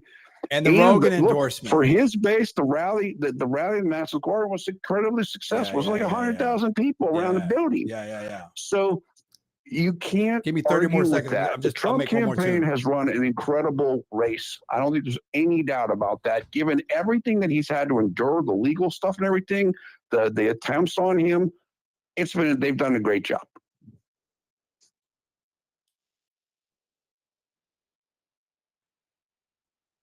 Hello? Hello? Okay. Sorry, I'm just doing a little bit of camera tuning here and there. I thought I lost you there. No. Just as the light shift and stuff like that, just to try to find the right thing. I apologize to the audience here, just because what happens is, got some great stuff, but it's a little bit, sometimes the lights can shift and it's a little bit sensitive to try to sort of get the most out of this. Now, what I'm going to do here, very, very, very briefly here is I'm going to dip into, we got Tucker going live. We're going to dip into this briefly on X just to see if there's anything interesting that we can kind of glean from this real quick. It's got Don Jr. on. Let's see if there's anything happening here. Up at the first tranche at 7, all his biggest donors standing around him, and he's doing this like play-by-play. Yeah. In front of everybody, just for like 40 minutes, and it's hilarious. And he remembers everyone. Okay, so they're talking about Trump stories. That's cool. That's awesome. So I mean, that dude, Tucker's setup just looks incredible. He keeps getting better and better, and obviously the Mar-a-Lago, great setup there, very smart. Got the Shure SMB 7 mics and stuff like that. So Tucker's done a great job there. The TCN network, streaming on Rumble, streaming on X. No doubt about it. So that's very, very good. Let's see if we've got any kind of updates here. I mean, it's looking good. It's looking good, but it's still good. But it's going to come down to what we said it was going to come down to before. It's not really a super surprise. Now 68% in Georgia, Paul. 52.55. Let me pull this up right here. So we're constantly getting information here. So it's going to be. People the veterans, they understand, get comfortable because it's going to be a night. It's going to be that kind of thing. That's why, you've got Tucker talking these stories and stuff, because you got to be ready for a long broadcast here. 68% in Georgia, 52.5 Trump, 46.8 Harris. I'm pretty comfortable with that. 210,000 vote lead there pretty much in Georgia, Paul, for Trump. North Carolina, you're looking at 41.5% in. Trump 51.9 versus Harris 47. You've got over 120,000 vote lead there. Virginia almost 51% in. Trump has a 1% lead in Virginia. I mean, that's shocking, Paul. I mean, now it depends on which parts are in, and we got to figure that out. But how do you feel about that? Well, I think somebody said that Virginia has actually been called for Kamala Harris. Okay. I'm not seeing that right now on the AP is not showing that, but in fact they're showing it the light pink for Trump. But somebody just said that, so I don't know what service is calling it or any of that, but apparently that has happened. Well, this is why it's tough, because there's so much information and cross currents going on right now, and we just really have to see. What's going to happen. That's typical. That's typical. Decision desk called it. Okay, and they're good. They're okay. Nobody else is confirming it, but they did. So we'll see. Yeah, we'll see. They're pretty good. So wouldn't surprise me. Well, let's see what the margin is. Just like I want to see what the margin is in New Jersey, because that means a lot. It does mean a lot. Right. Exactly. You know what I mean? And this is what I've said. I think we had a very close election. If look, let's put it another way. If the Democrats, Paul, didn't have an incredible machine and obviously the media and everything like that, this wouldn't be close. But the fact is that they have such a great machine that it's close, Okay. Kayleigh McEnany's talking about, she has a post here. Let's go to what so many people are talking here. Now, again, I don't know what's come up in my feed. So, I'm not endorsing anything, but I think it's probably a good enough time as any to kind of just take some temperature here. Kayleigh McEnany, 48 minutes ago, Florida just became the first state in the nation to defeat an abortion initiative amendment. Kayleigh McEnany, she's amazing. I mean, are you kidding me? Super smart. That would have led to taxpayer-funded abortion. So Amendment 4 lost. I don't know what happened to have you seen about Amendment 3, Paul, at all? I have not seen about Amendment 3. I saw the one. Lex Friedman, based upon let me follow this dude. I thought I followed him. I like Lex. Don't always agree with him, and sometimes, but he's a good dude. But that's fine. That's the way it should be. I'm sure he doesn't so agree with me. Based on Florida and Georgia numbers, looks like Trump is going to win this. Pennsylvania would decide it. What did we say last night, players? What did we say last night? We talked about it. It's it. It's the Rust Belt. And then if it pushes farther, then you start looking at Virginia, New Hampshire, Minnesota. It's going to get very, very close. Okay, Indiana. Okay, Jim Banks won. Okay, there we go. That was from earlier. Trump wins Texas. Nelk boys. Okay. Everyone's loving Elon with what he's done with X. No doubt about it. Bad night to be bad at math. Casey DeSantis, thank you, Flores. Ron DeSantis, Amendment 3 has failed. Amendment 4 has failed. So very interesting, Paul. I mean, I think you can say Governor Ron DeSantis, his wife Casey DeSantis. I think you could say that Florida is as a red state now. I think that's pretty clear, Paul. I don't think it's anywhere. I mean, yeah, it certainly is. Yeah, and I don't know how it's going to change. No. Even with Trump not on the ballot, it just seems like it is going very red. No question about it. Important note. I'm rotating all the channels. I have no clue who is winning. Yeah, I mean, it's tough, right? I mean, it's Marsha Blackburn wins. Congratulations, Senator Blackburn. There's another. I mean, there's so many great leaders out there and stuff like that. Glenn Greenwald. Oh, New York Times now gives Trump a 77% chance of winning Georgia and a 65% chance of winning North Carolina. I think that's right. You know what I mean? I think, Paul, your take on that? Yeah, I mean, look, from everything I'm seeing, I think that's probably a pretty accurate read on where things are right now. Absolutely. I mean, this is wild, dude. This is absolutely wild. So, I mean, I'm feeling good about this. I'm feeling really good about this in terms of where we're at. But, it continues here. So let's see what I hear. Florida blowout. Georgia looking good. Texas. Okay. But Mark Mitchell, Rasmussen report. Yeah, it's pretty crazy there. Sean McGuire. This is a lot of stuff. So there you go. So, we're seeing it. Okay. Exit polls. Indy's up 4 in Arizona. Looks like Arizona is doing good. Trump is this huge Trump surge in a poly market. So we're getting the temperature out there. It's looking good for Trump at this point, Paul. But at the same time, there's still a lot to be decided out there. And we don't know. But I do think it's going to come down. So I think we're just going to have to just really. Oh, nice. Arizona voters claims he voted for Trump because of Joe Rogan. That's awesome, dude.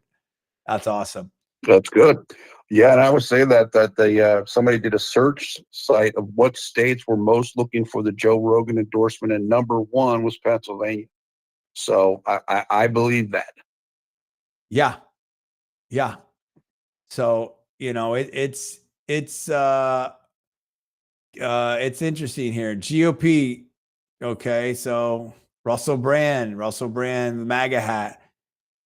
Wow. All right. So this is what we're looking at. This is what we're looking at here. So it's very, very interesting here. Very, very interesting. Okay. Melissa Miller, appreciate that. Loves the show. So that's good. Hey, we're doing the best we can. It's live. We're trying to do it. We're trying to cover everything. We're trying to get all this information out here. And this is what happens. We get a little bit of information and then we have to wait. And that's kind of how it works, right? I mean, it's going to be one of those nights. It's going to be a long night, Paul. But I mean, we've had a long campaign. Well, Harris is at a short campaign, but we've had a long, and that's all. Someone said that too. Like, oh, well, maybe Harris didn't have enough time to introduce herself. Like, come on, man. I mean, it's like, Well, that's where you guys did it. Yeah. I mean, you wanted it like this. Yeah. I mean, in some respects, you wanted this. I mean, and Biden, and they hit her, Biden and they hit her for most of that time. They hit her for most of that. They absolutely did, and that was part of the strategy. That was part of. That's what I said. Is look, as you know, failure is an orphan, success has 1,000 parents. Yeah. It's going to be all the excuses and all this, and this didn't happen, and that didn't happen, and all this. I mean, that's what if we're not there yet, but if that's where we end up, this is what we're going to hear. Absolutely. Okay. How are you feeling at this point? I mean, obviously we still have a ways to go here. It's crucial. It's critical. Wisconsin early results looking good for Trump. I mean, very early, 4.6% in. We're having Trump at 57%, Harris at 40.8. But I mean, that's super early. I mean, I wouldn't take, anything from that. Yeah, that's all early vote, and which is usually more stilted one way or the other. Usually more Dem. Yeah, exactly. But just based upon what you're feeling out there, like what do you think? Look, I think that this is increasingly looking more Trump friendly.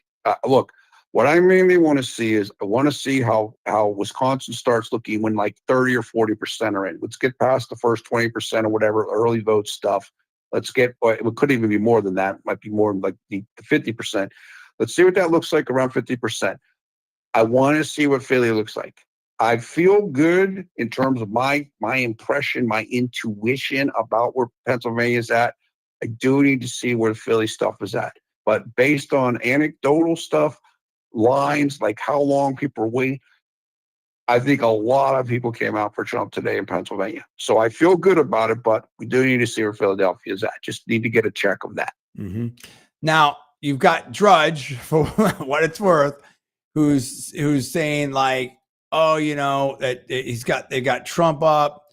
But they're saying like, oh, that the Dems, you know, might flip the House. I mean, that seems pretty. I don't know about that. I mean, what I don't know about that. I don't know That's about not what that. the markets have thought. Yeah, I don't know about that. In fact, Decision Desk is a good predictor. They had, the last I checked, they had Republicans keeping the House at 52%. Mm-hmm. That might be the consolation prize for them. If Trump wins, I mean, the Senate, I think, is almost a done deal.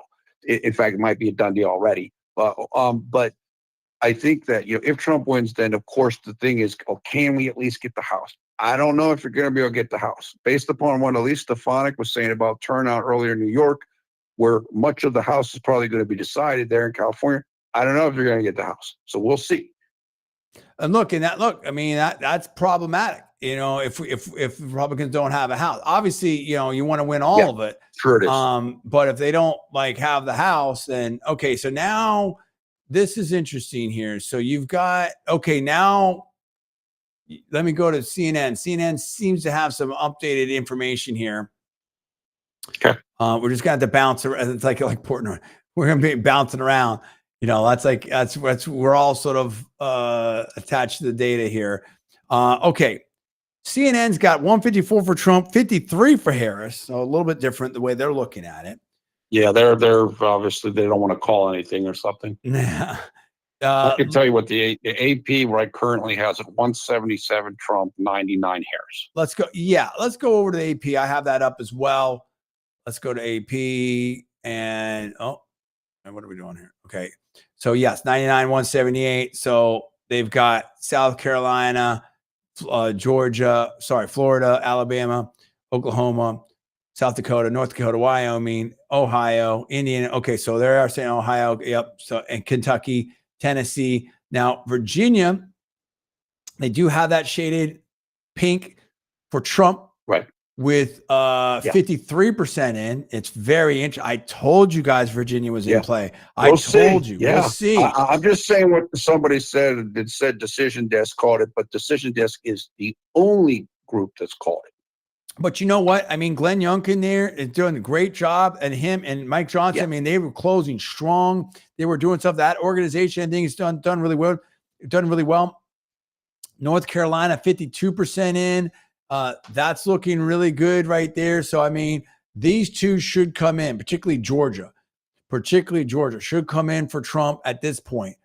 Wisconsin is interesting. 7% of the votes in now, and you've got Trump 56 to 42 early, but now it's not like teeny. Now you're getting a little bit of a sample there. Minnesota, Trump's up. That's 0%. That's nothing. That doesn't mean anything at this point. But you know, when you got about 250,000 votes to talk about, and you got something to talk about here in Wisconsin, still early in that. Pennsylvania, the other side. Harris up big, 56.2 to 42.8 quarter, 25% of the votes in. Now we do think that can shift a bit, but that's sort of interesting right there. So that's the AP. Go over to the Senate. You've got Republicans picking up one. They look with 19 to be called here. They're at 46 right now. So that's very interesting. So we're going to see what's happening there. Rick Scott looks like he is retaining there. He had a big blowout there. That's fantastic. Some people thought that was going to be close. It is not close. So that's awesome right there. and Bernie Moreno actually doing very well, 50.1% there in Ohio, 47% share. Brown Paul, that is a big pickup. If we can win right there. Cruz doing very well. Don't know why they haven't called that yet. 52.3 to 45.8% there. 60% of the vote in Texas. So that's very interesting there. Wisconsin, you've got Eric Hovid over Tammy Baldwin. That's early though. That's early results. So yeah, we're definitely seeing some different situations there from the AP. So that's very interesting information at this point. Your comments? Yeah, look, it's good. I mean, look, if Bernie Moreno could win in Ohio, that would be a really nice pickup for the Republicans in the Senate. That's been a very closely watched race. That would give you a sense of kind of an expanding maybe potential win tonight overall for the Republicans. So that's definitely a race that people are taking a close look at. I know that Robert Cahaly of Trafalgar mentioned that race in particular yesterday for kind of, if you want to get a sense of where things are, look at that race. So if Bernie Moreno can pull that out, that is definitely a good sign for Republicans tonight. Okay, Decision Desk, Fox News Decision Desk is saying, let's go to that right now. I think I saw Brett Baer on X. They've just called Texas, Florida, Ted Cruz for a senator of Texas. Whoa. Yep. They've got 195 for Trump, 113 for Harris. They are calling Ohio for Trump, which I think bodes quite well for Bernie Moreno. Yeah. Okay. They still have not said anything about Georgia and North Carolina. So I think we should see Trump go over 200 electoral votes here very shortly. We're feeling good about North Carolina, feeling good about Georgia, feeling good about Arizona, feeling pretty good about Nevada. Obviously feeling great about Utah, feeling great about Idaho, feeling great about Montana and Alaska. So I think we've got all this ready to come in here. The Mountain West is ready to come in here. With the exceptions of Colorado and New Mexico. So all this is potential Trump. And then, we're just looking for one of these in here, buddy. I mean, Iowa, I don't know, we'll see what happens with Iowa. I don't think this Seltzer poll is going to work out so good, in my opinion, but we'll find out. Maybe she's right and I'm wrong. That's what we have to see. But yes, so I believe that they are calling, Bill Hemmer says Trump is overperforming so far in blue country in Virginia. So that's what we're talking about right there. So that's huge. So very, very interesting right there. Very good. Virginia, they're looking at different things here. So yeah, I mean, it's looking very, very strong. Paul, your comments. Yeah, look, like I said, I mean, this is going to come down to just a couple races. That's what it's looked like. We have to see when the Arizona data, I believe, starts coming in at 10 o'clock Eastern. Nevada, I believe, closes their vote at 10 a.m. Eastern. I don't know how quickly we'll get results. As you said, AP actually has Iowa blue early on, light blue. We'll see about that again. That's the Ann Seltzer information. I think that, like, as you mentioned, the thing that intrigues me the most right now, and of course, you have to keep an eye on Virginia, is Wisconsin, because what we're getting right now is Wisconsin early vote. And for Trump to be ahead with 7% in, which is, in my opinion, primarily early vote, that's really, and I don't think everybody expected that. No. Now, it could be, who's reporting and who's not. And remember, Milwaukee was slow on some of their count. Maybe that's influencing thing, but I still don't think that that's what people thought was going to be happening there early on. Agreed. We've got some information here. So we're Fox News Business here. We've got Wyoming looks for Trump, Connecticut here. So since these, Connecticut, Delaware, the Democrat won over there for the Senate. No surprise there. Rick Scott wins handily in Florida versus Mercosur Powell. Banks in Indiana won very handily there. Senator Warren won handily in Massachusetts. Klobuchar, close one, wins in Minnesota. Mississippi, Wicker wins very easily there. North Dakota, the easy win for Senator Kramer, Republican. Close one, Nebraska Senate. Looks like Ricketts is going to hold on. And New Jersey, they're calling that for Kim. Looks like the Democrat holds on there. Democrat Henrik wins in New Mexico. Okay, according to decision desk. And then Senator Gillibrand wins easily there in New York. And it looks like White House is winning easily there in Rhode Island. Tennessee, Senator Blackburn wins very easily there in Tennessee. Texas, Cruz wins a pretty good margin there, actually, 7-point margin there. Bernie Sanders, the independent, returns to Vermont. West Virginia, big win pickup there for Justice. That was a blowout. Barrasso, they're predicting Barrasso is going to win from Wyoming. Predicting Meyer, the governor race there in Delaware. Indiana, Braun wins there, Republican in Indiana. Governor Kehoe, Republican, wins in Mississippi. They predict that. North Carolina, Democrat Stein wins, is what they're saying there. North Dakota, they're saying Armstrong, the governor, Republican, wins over there. New Hampshire, Kelly Ayotte wins in New Hampshire. So maybe that helps. We've got Kelly Ayotte, Republican, winning there. Scott, Republican governor, winning big there in Vermont. West Virginia, Governor Morrissey wins big there, Republican. Alabama, they're calling that for Trump, obviously. So we're seeing a lot of different things happening here. A lot of different things, a lot of updates there, Paul. It's looking, like I said, it's looking good. It's looking like things are sort of rolling out in that way that we thought about there. Trump seems to be winning the popular vote. Of course, we have to see, New York and California and stuff like that. Yeah. Illinois. Illinois. So those will definitely change the numbers significantly. Although, yeah, go ahead. Certainly, the massive win in Florida helps them on that. There's no doubt about that. Massive win, absolutely, no doubt about it, absolutely. So, I mean, so far it's looking pretty good for President Trump. I agree. I totally agree. Like I said, I think right now, for me personally, Georgia, I think we're almost done. I don't know if it's been called anywhere. I'm looking at it 75%, and he's up by like 4 or 5 points. I don't know how that's going to turn around. I mean, I guess, we'll wait until it's actually called or whatever, but that looks pretty good. North Carolina is the next one. We want to kind of like get it in the bank, just kind of like make sure it's in. Then after me personally, of course, we're going to be keeping our eye on Pennsylvania, Michigan, and Wisconsin. Then we're going to see what happens with Arizona. So, okay, now I'm seeing Wisconsin Kamala is up with 17% is at 50%. So that's kind of flipped a little bit. Again, I still think that's probably a lot of early vote. And I don't know, where's reporting and where is not. So we have to keep our eye on that. Absolutely. Absolutely. So, I mean, we're into it, peeps. I mean, this is it. This is where we're going to see different things. Very interesting that Trump is hanging out so strong in Virginia at this point. You've got almost 57% in. Let me bring this up right here.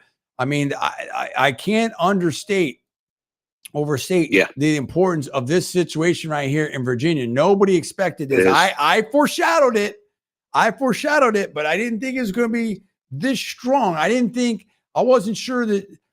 Oh, it's interesting because, you have JD Vance, you have a lot of issues, the Richmond, north of Richmond, you have the hurricanes, you have a lot of things that I think a lot of people that maybe first-time voters went to the poll here. So, Governor Youngkin, stuff like that. So in some ways, this had a lot of possibilities, but I think conventional wisdom would be that Trump would have an easier time winning Pennsylvania than Virginia, but who knows? We may see the opposite here. So it's interesting to see. But I do expect these states, the Sun Belt, to come in right here for Trump of North Carolina. Well, not Virginia. Put that aside. North Carolina and Georgia, and then I think we'll see Arizona as well. Obviously, with the exception of New Mexico, that does look like. Although Trump is up early in New Mexico. So I mean, I do think we're going to see some surprises at this point. And I'm not saying that just to say that. I do think we're going to see some surprises. Early voting right here, about 28.5% in, Paul. Harris is leading in Pennsylvania. Michigan is still early, Wisconsin. So yeah, I mean, we're going to see what happens here. And this is it. Now we're down to it. Your comments. We definitely are. And again, there's all kinds of, there's different here's the meter and it says this and it says that. I guess somebody said that the New York Times has Trump ahead, or projected to win or ahead in Michigan by 0.03. So this is what it is. We're just going to have to keep rolling.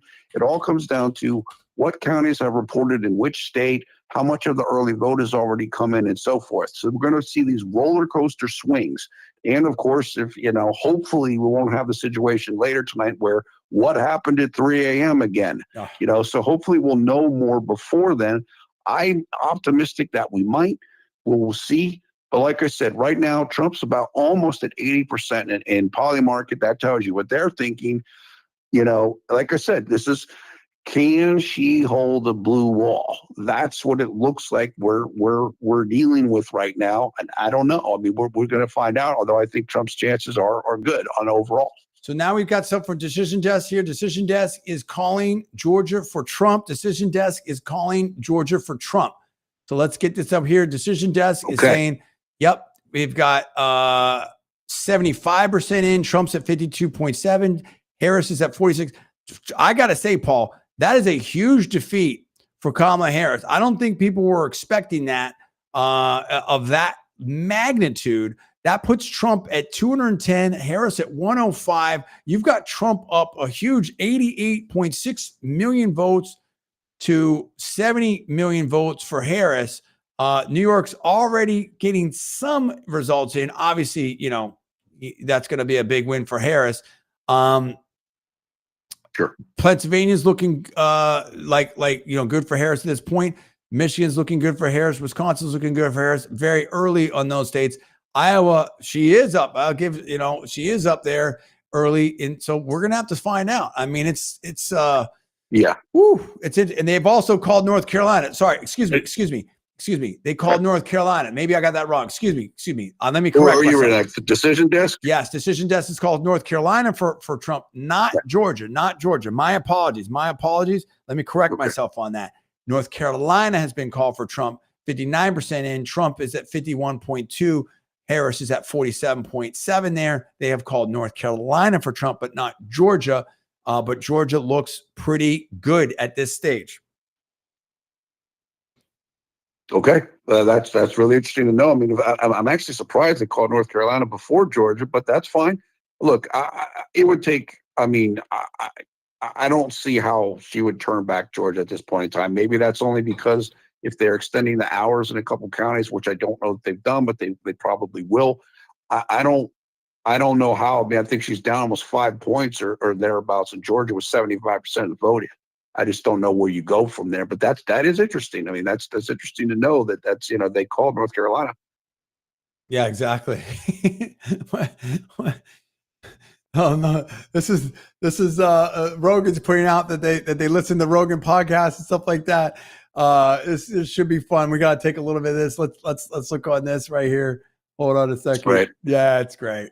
It's great. And Rogan's put the vibe score. Trump's like a bro sign versus Harris the garbage. Let's see this right here. It's been surprising how often the topic of the Joe Rogan podcast keeps coming up. We've talked to several students now who say baby. They listened to that Joe Rogan podcast with the former president, and that was the deciding factor for them. And they've also said that well, yeah, dude. I mean, they're all like they're talking. I mean, they're all about the celebrity and stuff like that, Paul. What happens when it goes good? But also, it's just access. I mean, you can't fake. It's hard to fake the funk on a 3-hour podcast. Okay. And I think, Vance was in there for almost 4 hours, but he went over a little bit over 3 hours. It's like, I mean, that's an extended period of time, and Rogan's an expert interviewer, and, you get to learn a lot. See if there's anything else here. Kamala Harris, the vice president of the United States, would have appeared on that podcast.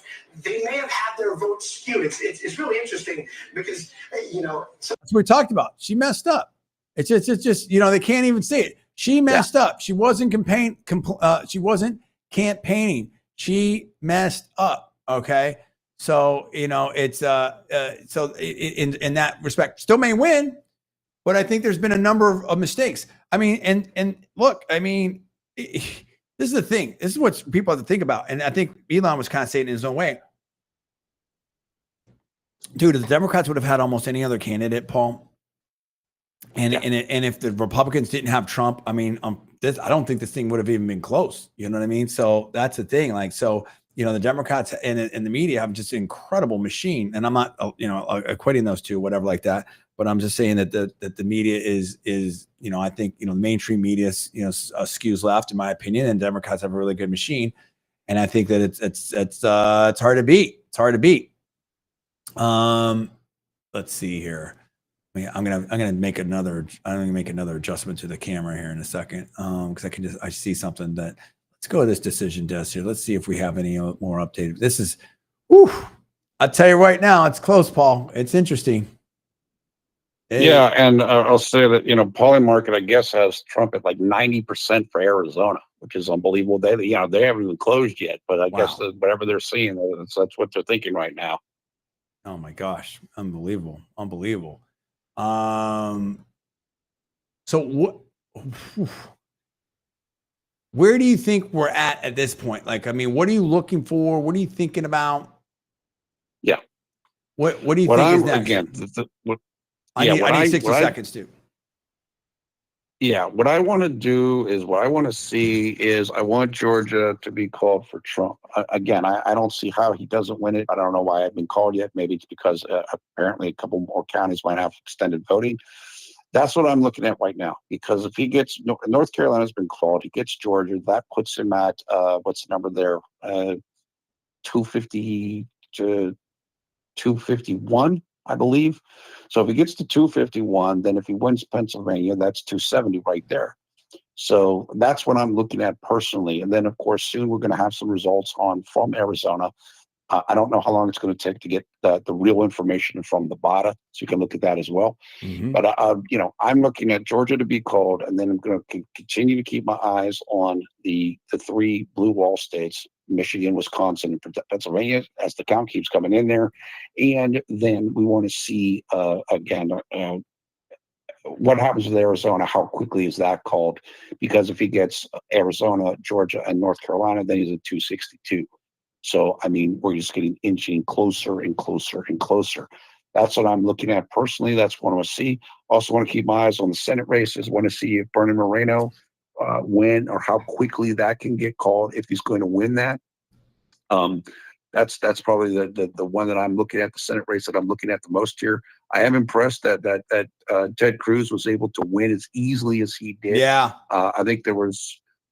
Look, I think a lot of people thought he would win, but it would be really close. Yeah. Doesn't seem like it was that close in the end. So that's a little bit of a surprise. So that's the kind of thing I'm looking at. Nice. I agree. Yeah, it was a little bit of a surprise. It definitely shifted up there in terms, and he did really well. And I think the Republicans are closing strong. Now we're seeing different things here. I mean, I understand what Portnoy is saying, because when if you go to the different news sites here, you're just seeing all kinds of stuff. Some people want to call it this way, some people want to call it that way. You're definitely seeing different things here.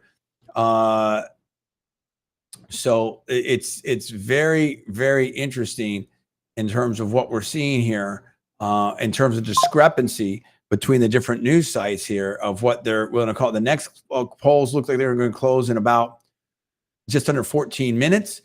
Here's where we're at right now, just to work through it. You've got CNN that's got Trump at 154 and Harris at 81, excuse me. You've got Trump, you've got Fox, Trump 195, Harris 117. You've got NBC, Trump 185. Let me refresh them, just make sure everything's refreshed. Trump 185, Harris 81. AP, you've got Trump 178, Harris 99. Decision desk, you've got Trump 210, Harris 105. So definitely you're seeing some different discrepancies out there, Paul, in how they're looking at this and how they're calling this. Yeah, and there's, like I said, there's different people, there's quants that are calling states that haven't been, really called yet. And there's people that know, again, which counties are in, which counties are out. Again, we're following this as well as we can, as quickly as we can, trying to keep it up with everything and everybody, as Dave Portnoy said. That's what this is. Everybody's looking at, 100 different data sets right now, and that's what we're trying to keep up with. Absolutely. There's no doubt about it. It's never not, yes, that's right. Not easy to, but that's good. It's good. We're doing it. We're doing what we can do. And yeah, it's good stuff. We're seeing how this works. And we thought it was going to be close. This is not a surprise. We thought this was going to be close. We thought it was going to take time. I don't think there's any, I don't think anyone's surprised by that. I don't think anyone's surprised by that at all. In this situation. So, let's see here. Yeah, no, it's pretty much the same thing. Okay, that's fine. So yeah, that's kind of the same deal. I'm just trying to find, as you would expect, I'm trying to find the best information that we can get anywhere here. There's plenty of information all over the place to choose from, and that's part of it too, is knowing who's got the best information or who has it first. All this, I mean, that's a big part of nights like this is just trying to kind of stay ahead of that and figure out where who's got what. Yeah, now this looks like they've got like a little. I'm going to show this over here. They've got a Trump watch party in Florida. I recognize some of the people here. It looks like they've got. Let's see. This is live now from Fox. I think you've got like Grant Cardone. And cells are showing a lot of problem with women voters for Trump. You started seeing that reflected by Trump himself on stage. Got someone at these rallies. All right, whether on purpose, whether he's just getting tired and worn out, whatever the reason. I don't know. That doesn't seem super helpful, right there. Yeah, that doesn't seem. It doesn't seem incredible there, right there. So we'll get out of that. I mean, that's probably some academic expert or who knows what. I have no idea. I'm not alleged anything. I have no idea who that is. But it didn't seem, that wasn't super helpful, I don't think. So I mean, this is what I'm saying. You've got a lot of people guessing something like I don't know what that was. So yeah, we're gonna have to keep monitoring some of this stuff here. Let's see if there's any updates from Decision Desk. Again, we're probably about 11 minutes away from here. That's why I understand what Tucker's doing, is kind of doing a version of his show and rotating different people out there. Okay, AP has updated. Now they're saying 188. They have given Ohio, so they're saying 188 Trump, 99 Harris. Let's go to Fox News, see if there's any update on that one. Let's see. I don't know. This is crazy. Okay, let's see here. Okay, yeah. That's there's a lot of I'm looking at, like I said, I just saw Sarah Carter, who Fox News, she's saying the same thing we're saying, which is like pretty soon North Carolina and Georgia will be called for Trump. Of course, somebody already called North Carolina. I think they're waiting probably for the AP to call it, but then looking at Pennsylvania and so on and so forth. Now, if you look at Decision Desk here, and you probably already talked about this in terms of percentage chance win, they've got Trump at 67.2%, Harris at 32.8%. Projected electoral college win is 279 for Trump, 259 Harris. I mean, it could absolutely just be that close. I mean, that's what we're looking at, players. It could be that close. I mean, it's just really, and then we have to really see, like, okay, well, what about the various states? How is that going to, in terms of the Senate, in terms of the House? Can Republicans win all of it, which would be super key, or not? Yeah, that's right. And the thing is if Trump wins and they do really well, and then you have JD Vance and whoever else up next, maybe DeSantis, Vivek, whatever, and they're able to run on that successful record and that new coalition. I mean, it may be, look, in some ways, Trump was an unusual candidate that they had a hard time beating the Democrats, but in some ways, they were able to really isolate him as like, uniquely problematic, character-wise or whatever you want to call it. I'm not saying I agree with that. I'm just talking about what the tactic was. But, and look, they turned on John McCain and Mitt Romney and all the rest. But I think it becomes a lot harder when you start talking about, JD Vance and some of these other candidates. And I think people are just getting sick of that, the politics of personal destruction, or whatever you want to call it. And they want to see about results. And what I'm saying is, if we have more of the A/B test out there, then I think, let me put it another way. It's a better way to say it. I think we've seen a real political realignment this time, Paul. Would you agree with that or not? Yes. Yeah, I think that's right. I think we are seeing a political realignment. A number of people have pointed that out tonight. Yeah, I mean, one of the places again we talked about earlier was Florida. I mean, look at the shift in Florida, just a couple of cycles. So yes, we are starting to see that. I agree with that. I think that is true. You're seeing some new comments coming in. You're seeing some Trump people getting very, very excited here and more confident. I'm going to show you this. This is, take it for what it's worth on X. Rich Bears, the people's pundit, Lackawanna County, Pennsylvania, at 94% reported. And it's a 4-point swing to Donald Trump from 2020. Piers Morgan, Trump's winning. Farzad, looks like the Kamala bubble is about to burst. I mean, this is all coming in within the last 15 minutes, Paul. So, I mean, you're seeing. Okay, man. Yeah. I mean, this is like I said, I was trying to keep up the thing, and that's incredible. Okay. A 4-point. Okay. Lackawanna County, which is Scranton. That's Scranton Joe territory. Bellwether. Apparently a 4-point swing towards Donald Trump from 2020. I don't know what the exact number is, but that's definitely a signifying. And that could very well just be something like, they're not happy with what happened with Joe. That very well could be about that. Yeah.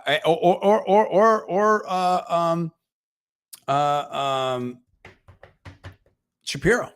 You know what I mean? Like, what about that? Yeah, that's a great point. That's true. Although I would think that would be more about Biden, but you never know. Maybe it is Shapiro. Maybe there's some resonance there. I've got breaking information here from Mark Halperin. Let's go to this. We don't have a lot of raw voting, and what's in, you never know exactly, what's in, what's still out. And so what people are basing their judgments on, the flavor of what you're hearing on television, the flavor of what Dan and I are hearing from our sources. It's a combination of what we see in the raw vote, of what we know is in the exit poll, and then what is our sources are telling us. Okay, the Trump campaign's kind of macro view is we're ahead. We're going to win these states, all 4 states. They say the Trump people think they're going to win all 4 states, and from just minutes ago, which 4? The Trump camp. I'm going to play it. Trump campaign's boiler room, a team of deeply knowledgeable election experts have access to raw voter data, believes they will win Georgia, North Carolina, and Wisconsin. Let's go. Because the urban vote isn't big enough. The rural vote is huge. And her lead from early vote was not big enough. That's right. That's their macro view. And it's expressed in confidence. Look, who told you this? They can't lose all these demographics and lose their early votes and lose the momentum. And they threw all the money at it. So the money wasn't doing anything. You can't start with that deficit and think that you're in a good position. Doesn't mean you can't theoretically win. But we had all these fantasy stories about how, women are already voting 10% more than men, and somehow it's going to be 20% more. Like it just wasn't making any. And Republican women were going to vote for Harris. It wasn't making any sense. Back to Halpern. Not just from Mar-a-Lago, but from officials, elected officials in the states, as well as some Democrats who concur. What the Harris campaign is doing now, somewhat genuine and somewhat just tactically, to make sure that the decision desks of the networks don't move towards trying to project a winner. You see that? You see why I told you that, Paul? Why do we have this lag? We've seen this before. Like Georgia, right? Like Georgia should have been called. Georgia should have been called a lot. I mean, that's not close, players. That's not close, players. Let's go. It's not. Is offering up, as you heard Bill Hammer saying, look at this county, look at that county. Okay. New Hampshire and Virginia are offering up evidence in both the exit polls and the returns that good for Trump. Maybe won't win them, probably won't win them, but good for Trump. Yeah. And the exit poll overall is good for Trump, right? Particularly the wrong track question. So that's what I'm saying. Right track, wrong track is like the critical, piece of information that you want to know. Are people happy or not? She tried to be the change agent. You are sitting vice president. If you're an incumbent or a quasi-incumbent, that's affection. That's your metric. In a rational world where we weren't all gathered together and where cable and broadcast television didn't have to fill things out, we'd wait 2 more hours before we had this conversation. Because in 2 hours at about 10 o'clock, we'll know a lot more because we'll have a lot more raw vote in, which will not just give us a baseline. I want to tell you something here in a second too. Where the vote is in, where it stands, and where the vote is still out. No, but it will also fill in some of the gaps here that where the spin of the campaigns will matter less. So we're not going to adjourn till 10, but I'm just telling you, it is very unlikely that on the 4 states that are our current focus, Georgia, North Carolina, Pennsylvania, and Wisconsin, what I'm telling you is we'll talk about it. We'll bring people in. You all can ask questions, but don't count on knowing anything specific or definitive or quasi-definitive until after 10 Eastern time. Dan. So that's coming right up. I just want to tell you that I just want to say this quickly, and I know it's good. Play the clips, and now I want to hear everything you say. In Poly Market right now, at about 9:58 p.m. Eastern time, the popular vote winner is now Trump 49, Harris 53. Trump is up 20 points. Wow. That is unbelievable.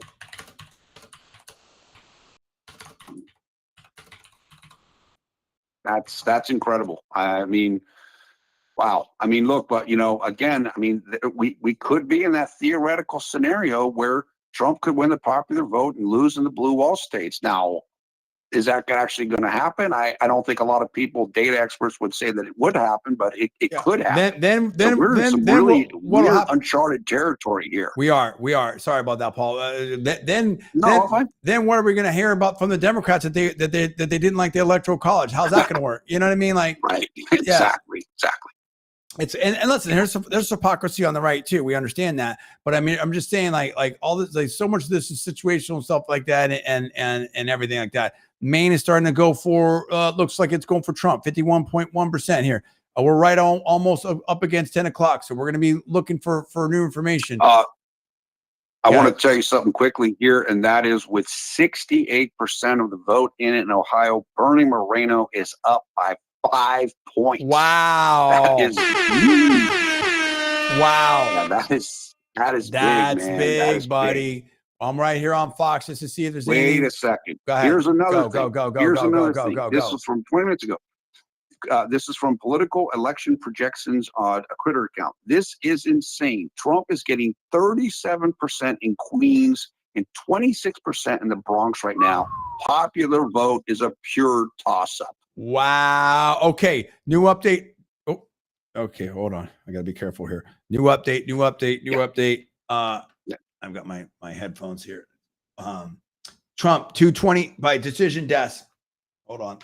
Trump at 220 electoral votes. Harris at 108. They're just throwing some. Hold on. Well, what's the number for Trump? 220. Okay. And let me just tell you this. Donald Trump is back in the lead in Wisconsin with 35% reporting. He is at 49.5%. And let me see where Harris is at 48.9%. Trump is now up by 0.6. Look, let's be real clear about this for everybody listening right now. And Mark Halpern's right. We're still going to have to get probably, I don't know how long they're going to be counting Wisconsin. We know they got to count more in Milwaukee County because they've been late. If it looks like Trump is on his way to win Wisconsin, could be an early night. Could be an early night, buddy. Respect. Yep. Could be an early night then. Yeah. Let's go. Fox just put Trump over. Yeah, absolutely. Montana, Wyoming, Utah just came in for Trump. Even Fox has it up 205, something like that. Oh, Harris, people trying to stop, people from calling. Forget it, dudes. I mean, Trump, dude. Yeah. She's not even at 130 electoral votes. Depends on who you're looking at. Trump's over 200 players. Now, let me just say one thing for the listeners, viewers. Yeah. I will say this about Pennsylvania. We said it earlier in the broadcast. I'm just reminding people. I don't know, but right now, actually, on the AP thing, Trump's ahead in PA. And in fact, so that just happened right now. I know. Yeah, Trump is now at. I do see that. Yeah, he is now at 49.6%. I just want to tell you this. This is important because we all remember it's in 2020. Pennsylvania does not start counting its early votes until Election Day. And that is the reason why, unlike Florida, which counts their stuff early, and it does a lot of in-person early voting, so they don't have as many absentees to count, Pennsylvania doesn't start counting until then. So it does matter where those ballots haven't been counted yet. In other words, Trump could be ahead. And if there's a whole bunch of uncounted absentee ballots, that could be totally legit in this case. They just haven't got a chance to count them yet because they don't start. They're not allowed to start until election day. That could be part of the equation. So I just want to tell people keep that in mind. PA just flipped back. So we've got Harris at 44% reporting for Harris at 49.7, Trump at 49.4. Although conversely, Virginia with 61% votes in, Trump at 50%, Harris at 48.3%. Wow. Yeah. If Trump was Virginia, I think we're pretty much done, in my opinion. I don't know why Decision Desk called it. They have good people over there, but they've been wrong before. We'll see. Wisconsin now. Wisconsin 36% in, Trump at 49.8, Harris at 48.7. That's big players. Minnesota super early there, so I'm not going to look at that too much. Iowa. Real quick, the Iowa poll. Yeah, the Sells polls doesn't look super good. What's her name? What's her last name? And Seltzer. Yes. Seltzer poll's not looking so hot there. 31% in, 50 Trump at 50. Sorry, 32% in, Trump at 50.1%, Harris at 48.5% players. Arizona, 34% in. Dead even, 49.6, Arizona. New Mexico surprised 21%, Trump at 52.2%, Harris at 46.1%. Still early, but oh my goodness, people weren't counting on that. Things are shifting, things are changing. Players, Trump. Paul, your comment. Yeah, this is unbelievable, and I just want to say that in Polymarket, Trump's now 82%.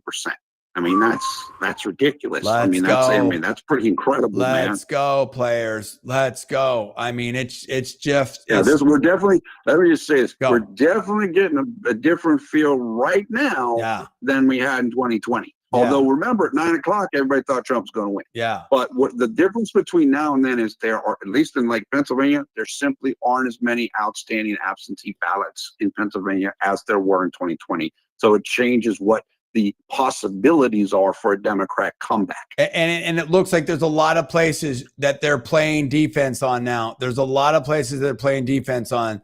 You feel me? And that's what it is. Yeah, totally. They weren't expecting.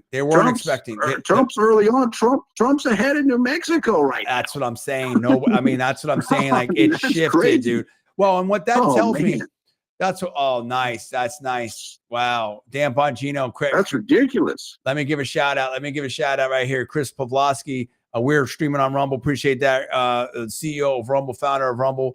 Had to say shout out here. Congrats to Dan Bongino for making Rumble history tonight. 500,000 live concurrence, #1 in the world according to Stream Charts. That is fantastic. Congratulations, Dan Bongino. Dan Bongino, of course, gave you a shout out on the air for your.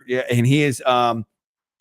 I believe. Well, I don't want to say too much, but he's here in South Florida with me in this area. A lot of people near, obviously Mar-a-Lago and that whole center of the universe right there for the the GOP politics and certainly will be so going forward. I mean, Laura Trump, we're still watching legal victory in Pennsylvania. Laura Trump's out there doing stuff. I mean, Trump wins Utah, GOP. A lot of stuff happened right here. Virginia, too close to call.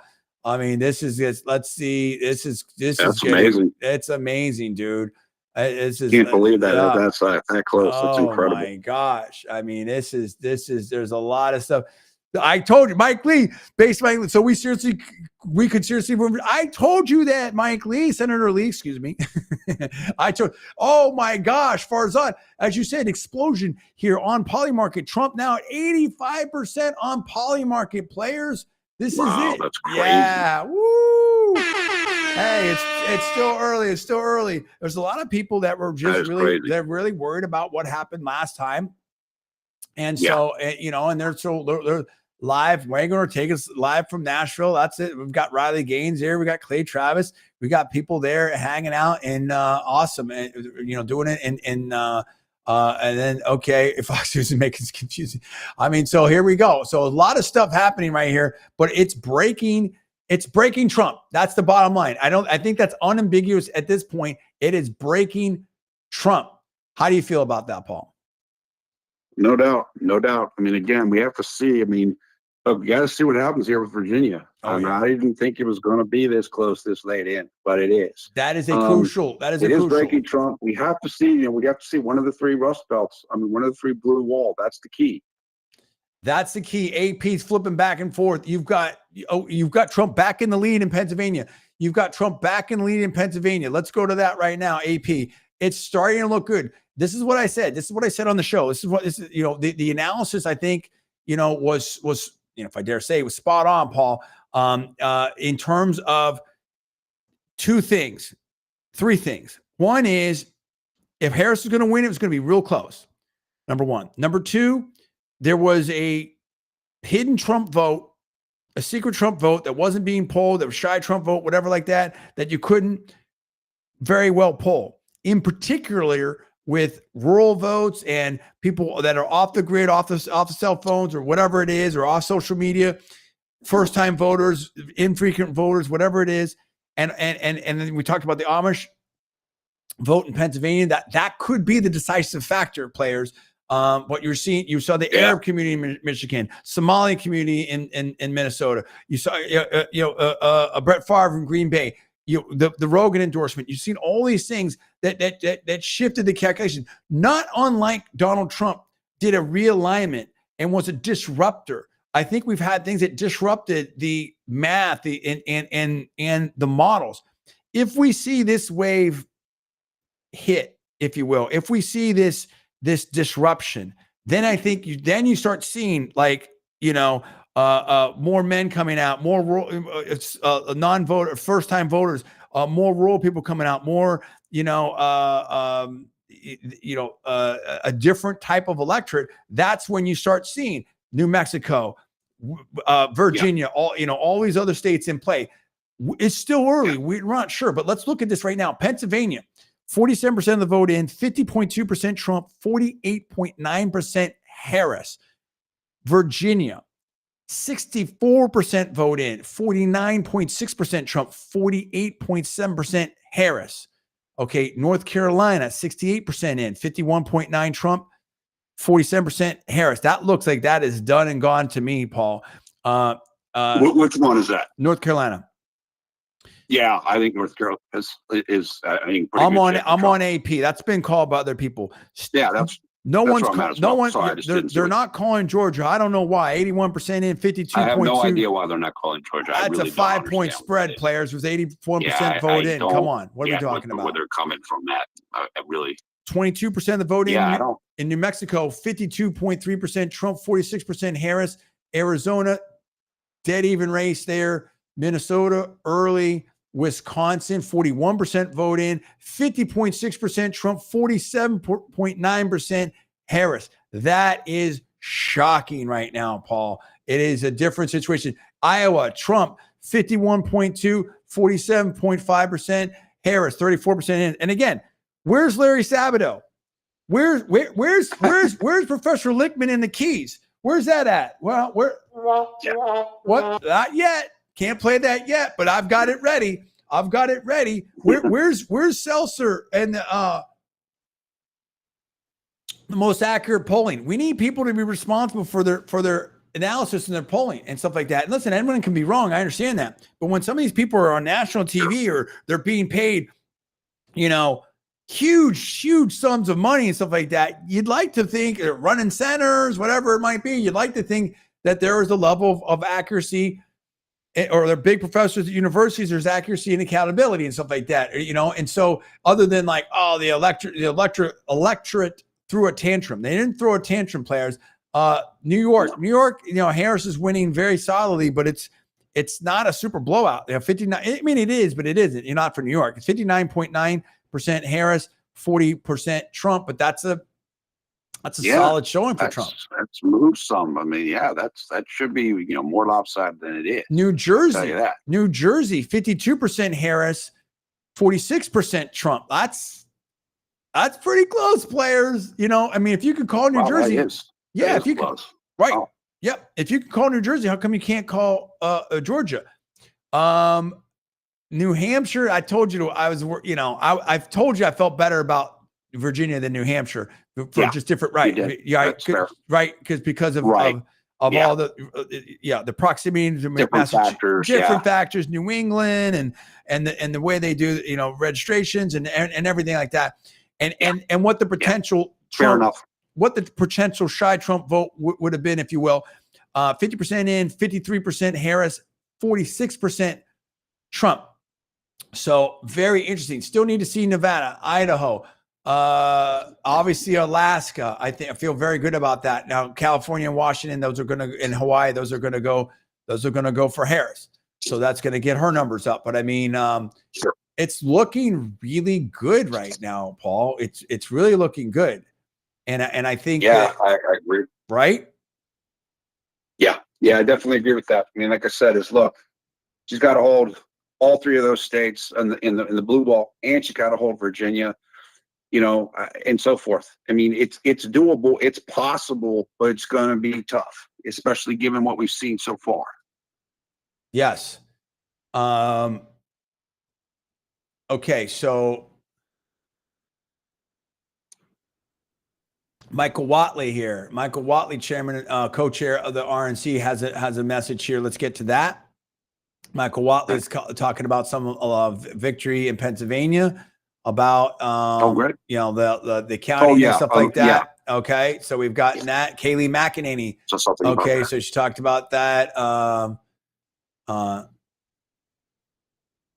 Okay, let's see what Kayleigh has to say. Here we go. We'll dip into this real quick. And Kayleigh's smart. And let me say this. This is, I think, should be discussed, hasn't been discussed, but it might have bigger implications for the Republican Party moving Florida. And that is the fact that the Republican Party has lost every pro-life ballot initiative post-Dobbs until tonight in Florida, when you see Amendment 4 went down. Mm-hmm. And the difference was that's a big statement right there, too. I mean, the Democrats, I thought, focused so much on abortion and thought that was their issue that they could win all this stuff with, and everything like that. And this was going to be the one thing that was going to carry them. And not so in Florida. That we'll see what Kayleigh has to say here, is I think she's onto something. You had a leader, you had a Governor DeSantis, who owned the issue, who talked about the issue, who was out on the airwaves on the issue. And I'm told by some sources. And he did. And he I can say I saw all those ads. He was out there. Absolutely. He did. He's been so great. Obviously the hurricane response and everything like that. He's very hands-on, very smart. Does this thing out there, and let's hear this. Familiar with these 10 initiatives happening across the country. They're hopeful in Nebraska. Why? You had Pete Ricketts lean into the issue. So that might be a lesson that's instructive moving forward to the party. You've got to speak on this issue, because hiding from it thus far has not worked. And let me say this. So there you go, Kayleigh McEnany there with that. There's some crazy stuff about there. Here we go. A clip here from Vivek off of his sit down with Tucker. Let's hear this, and then here we go. I feel really good about tonight, and that's great. And hopefully wake up tomorrow morning, maybe even, and we know that Donald Trump's the next president. That's the start line, right? And so if you look at just every way this machine, he's great. We just trace the last year, right? What does this machine try to do? Civil suits first, then criminal suits, then extrajudicial attempts to remove him from the ballot. Then more extrajudicial attempts on his life. Not one, but then two. So they've tried every trick, and that hasn't worked. Crazy. And he is still going to win. It looks like, I don't want to count on chickens here, but resoundingly, what's the next remaining step is to impede the administration. And there's multiple ways to impede it. You can impede it through the front door.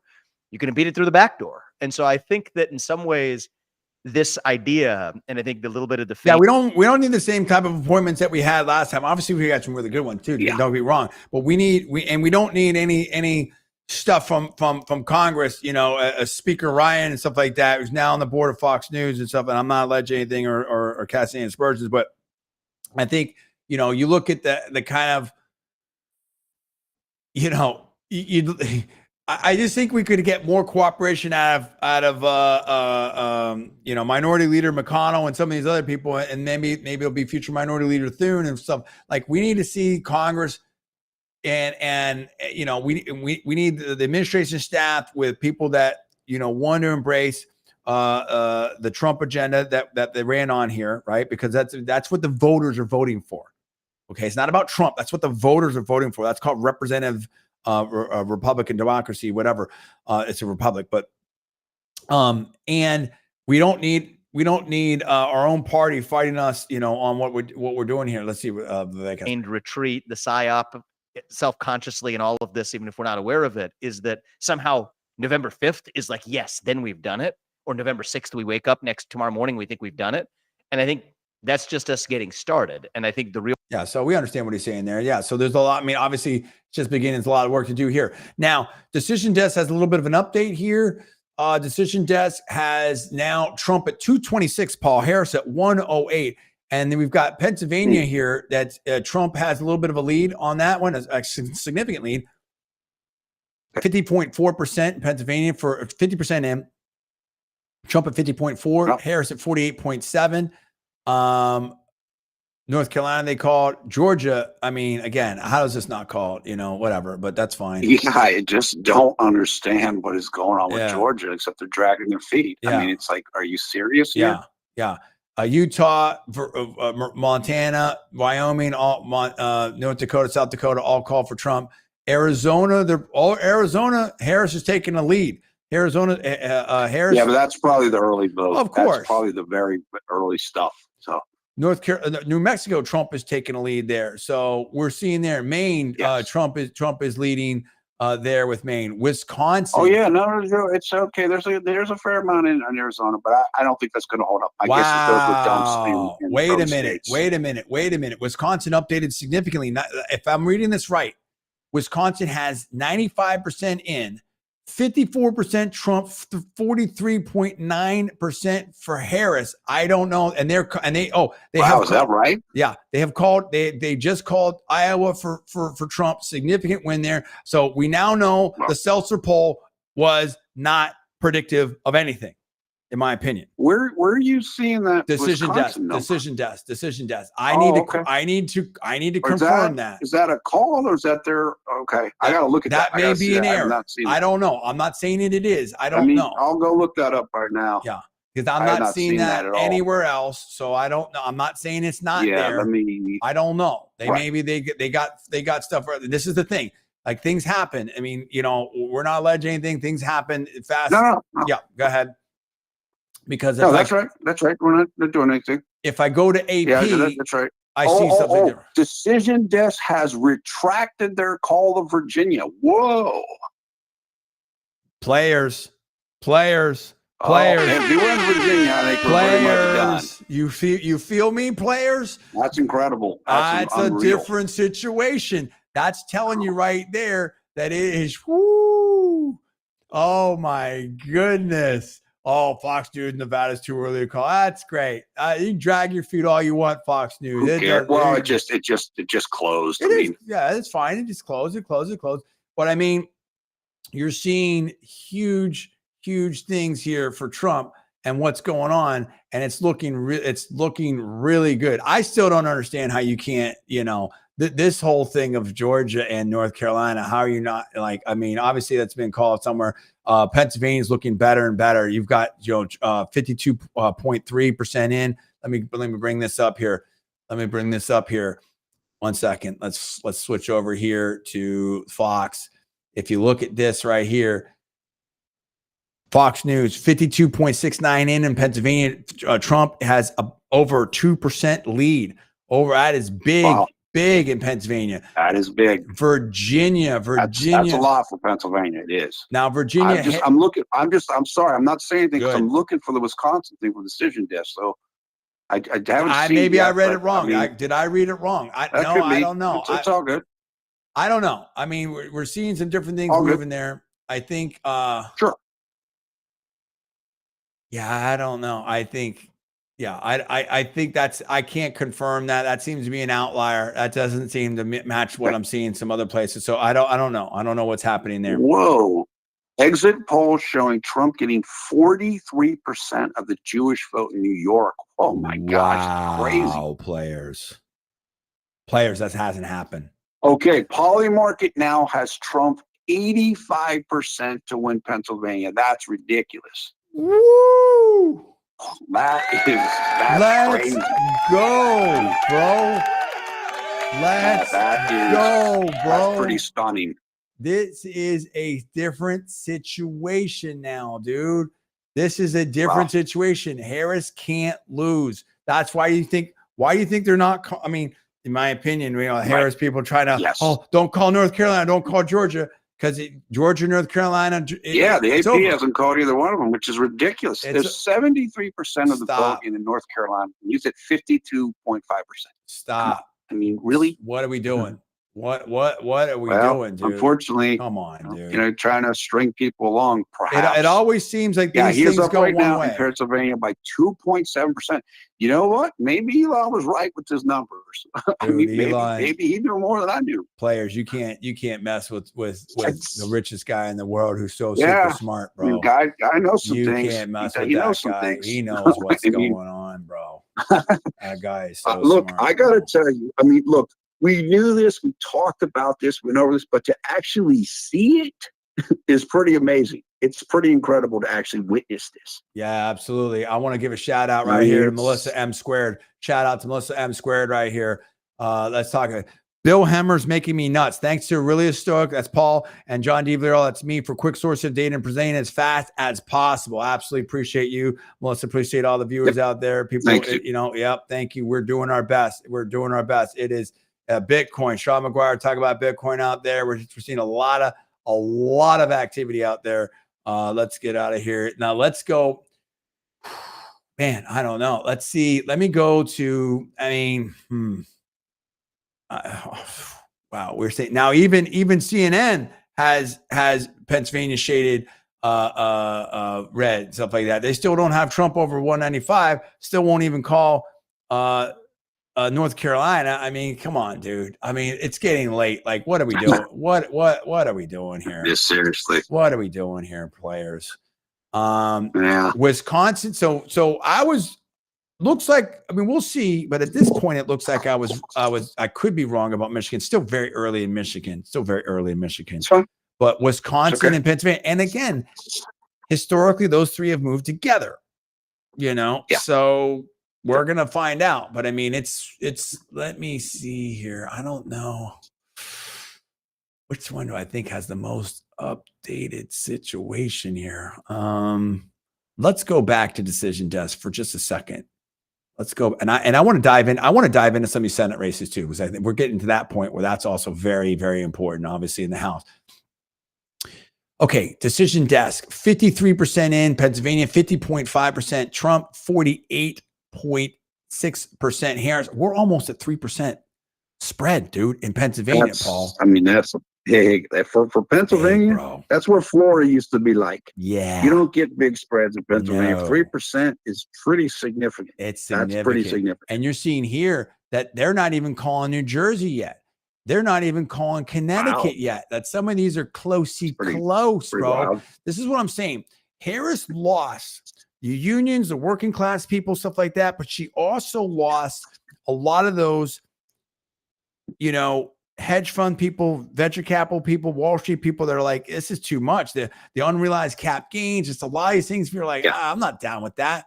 I mean, you've got 83% in Georgia, over a 4-point spread. I mean, I just don't, 200,000. I really don't understand why they haven't called those things. I mean, come on. New Mexico, be serious about this. Yeah. New Mexico's too early.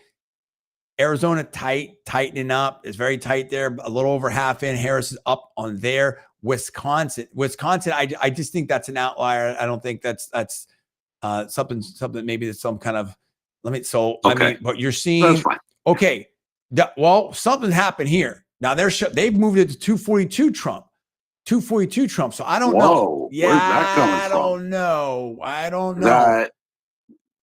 That's. I don't know. Yeah, I have to look at that. I'm not sure what that is. Okay, so who knows? Okay. I think. Oh no, I do apologize. I think I forgot. Players. I'm so sorry. My camera only has 2 hours. I may have to redo it and switch to my webcam or something like that. My camera only has 2 hours of a battery in it. Oh, so we're gonna have to say. Oh my goodness.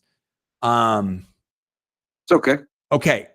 Here's what we're going to do, because just the quality of everything like that. What I'm going to do here, I think the only thing that makes any relative sense is we're going to take a little break. I'm going to charge this camera. and we're going to come back. I think that's the only thing that makes any kind of sense.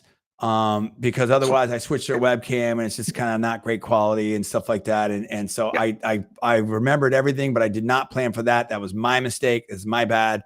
So we're going to take a break right now and then we will come back. Okay. So give me maybe we'll reconvene in maybe 30 to 60 minutes. Somewhere like that. All right.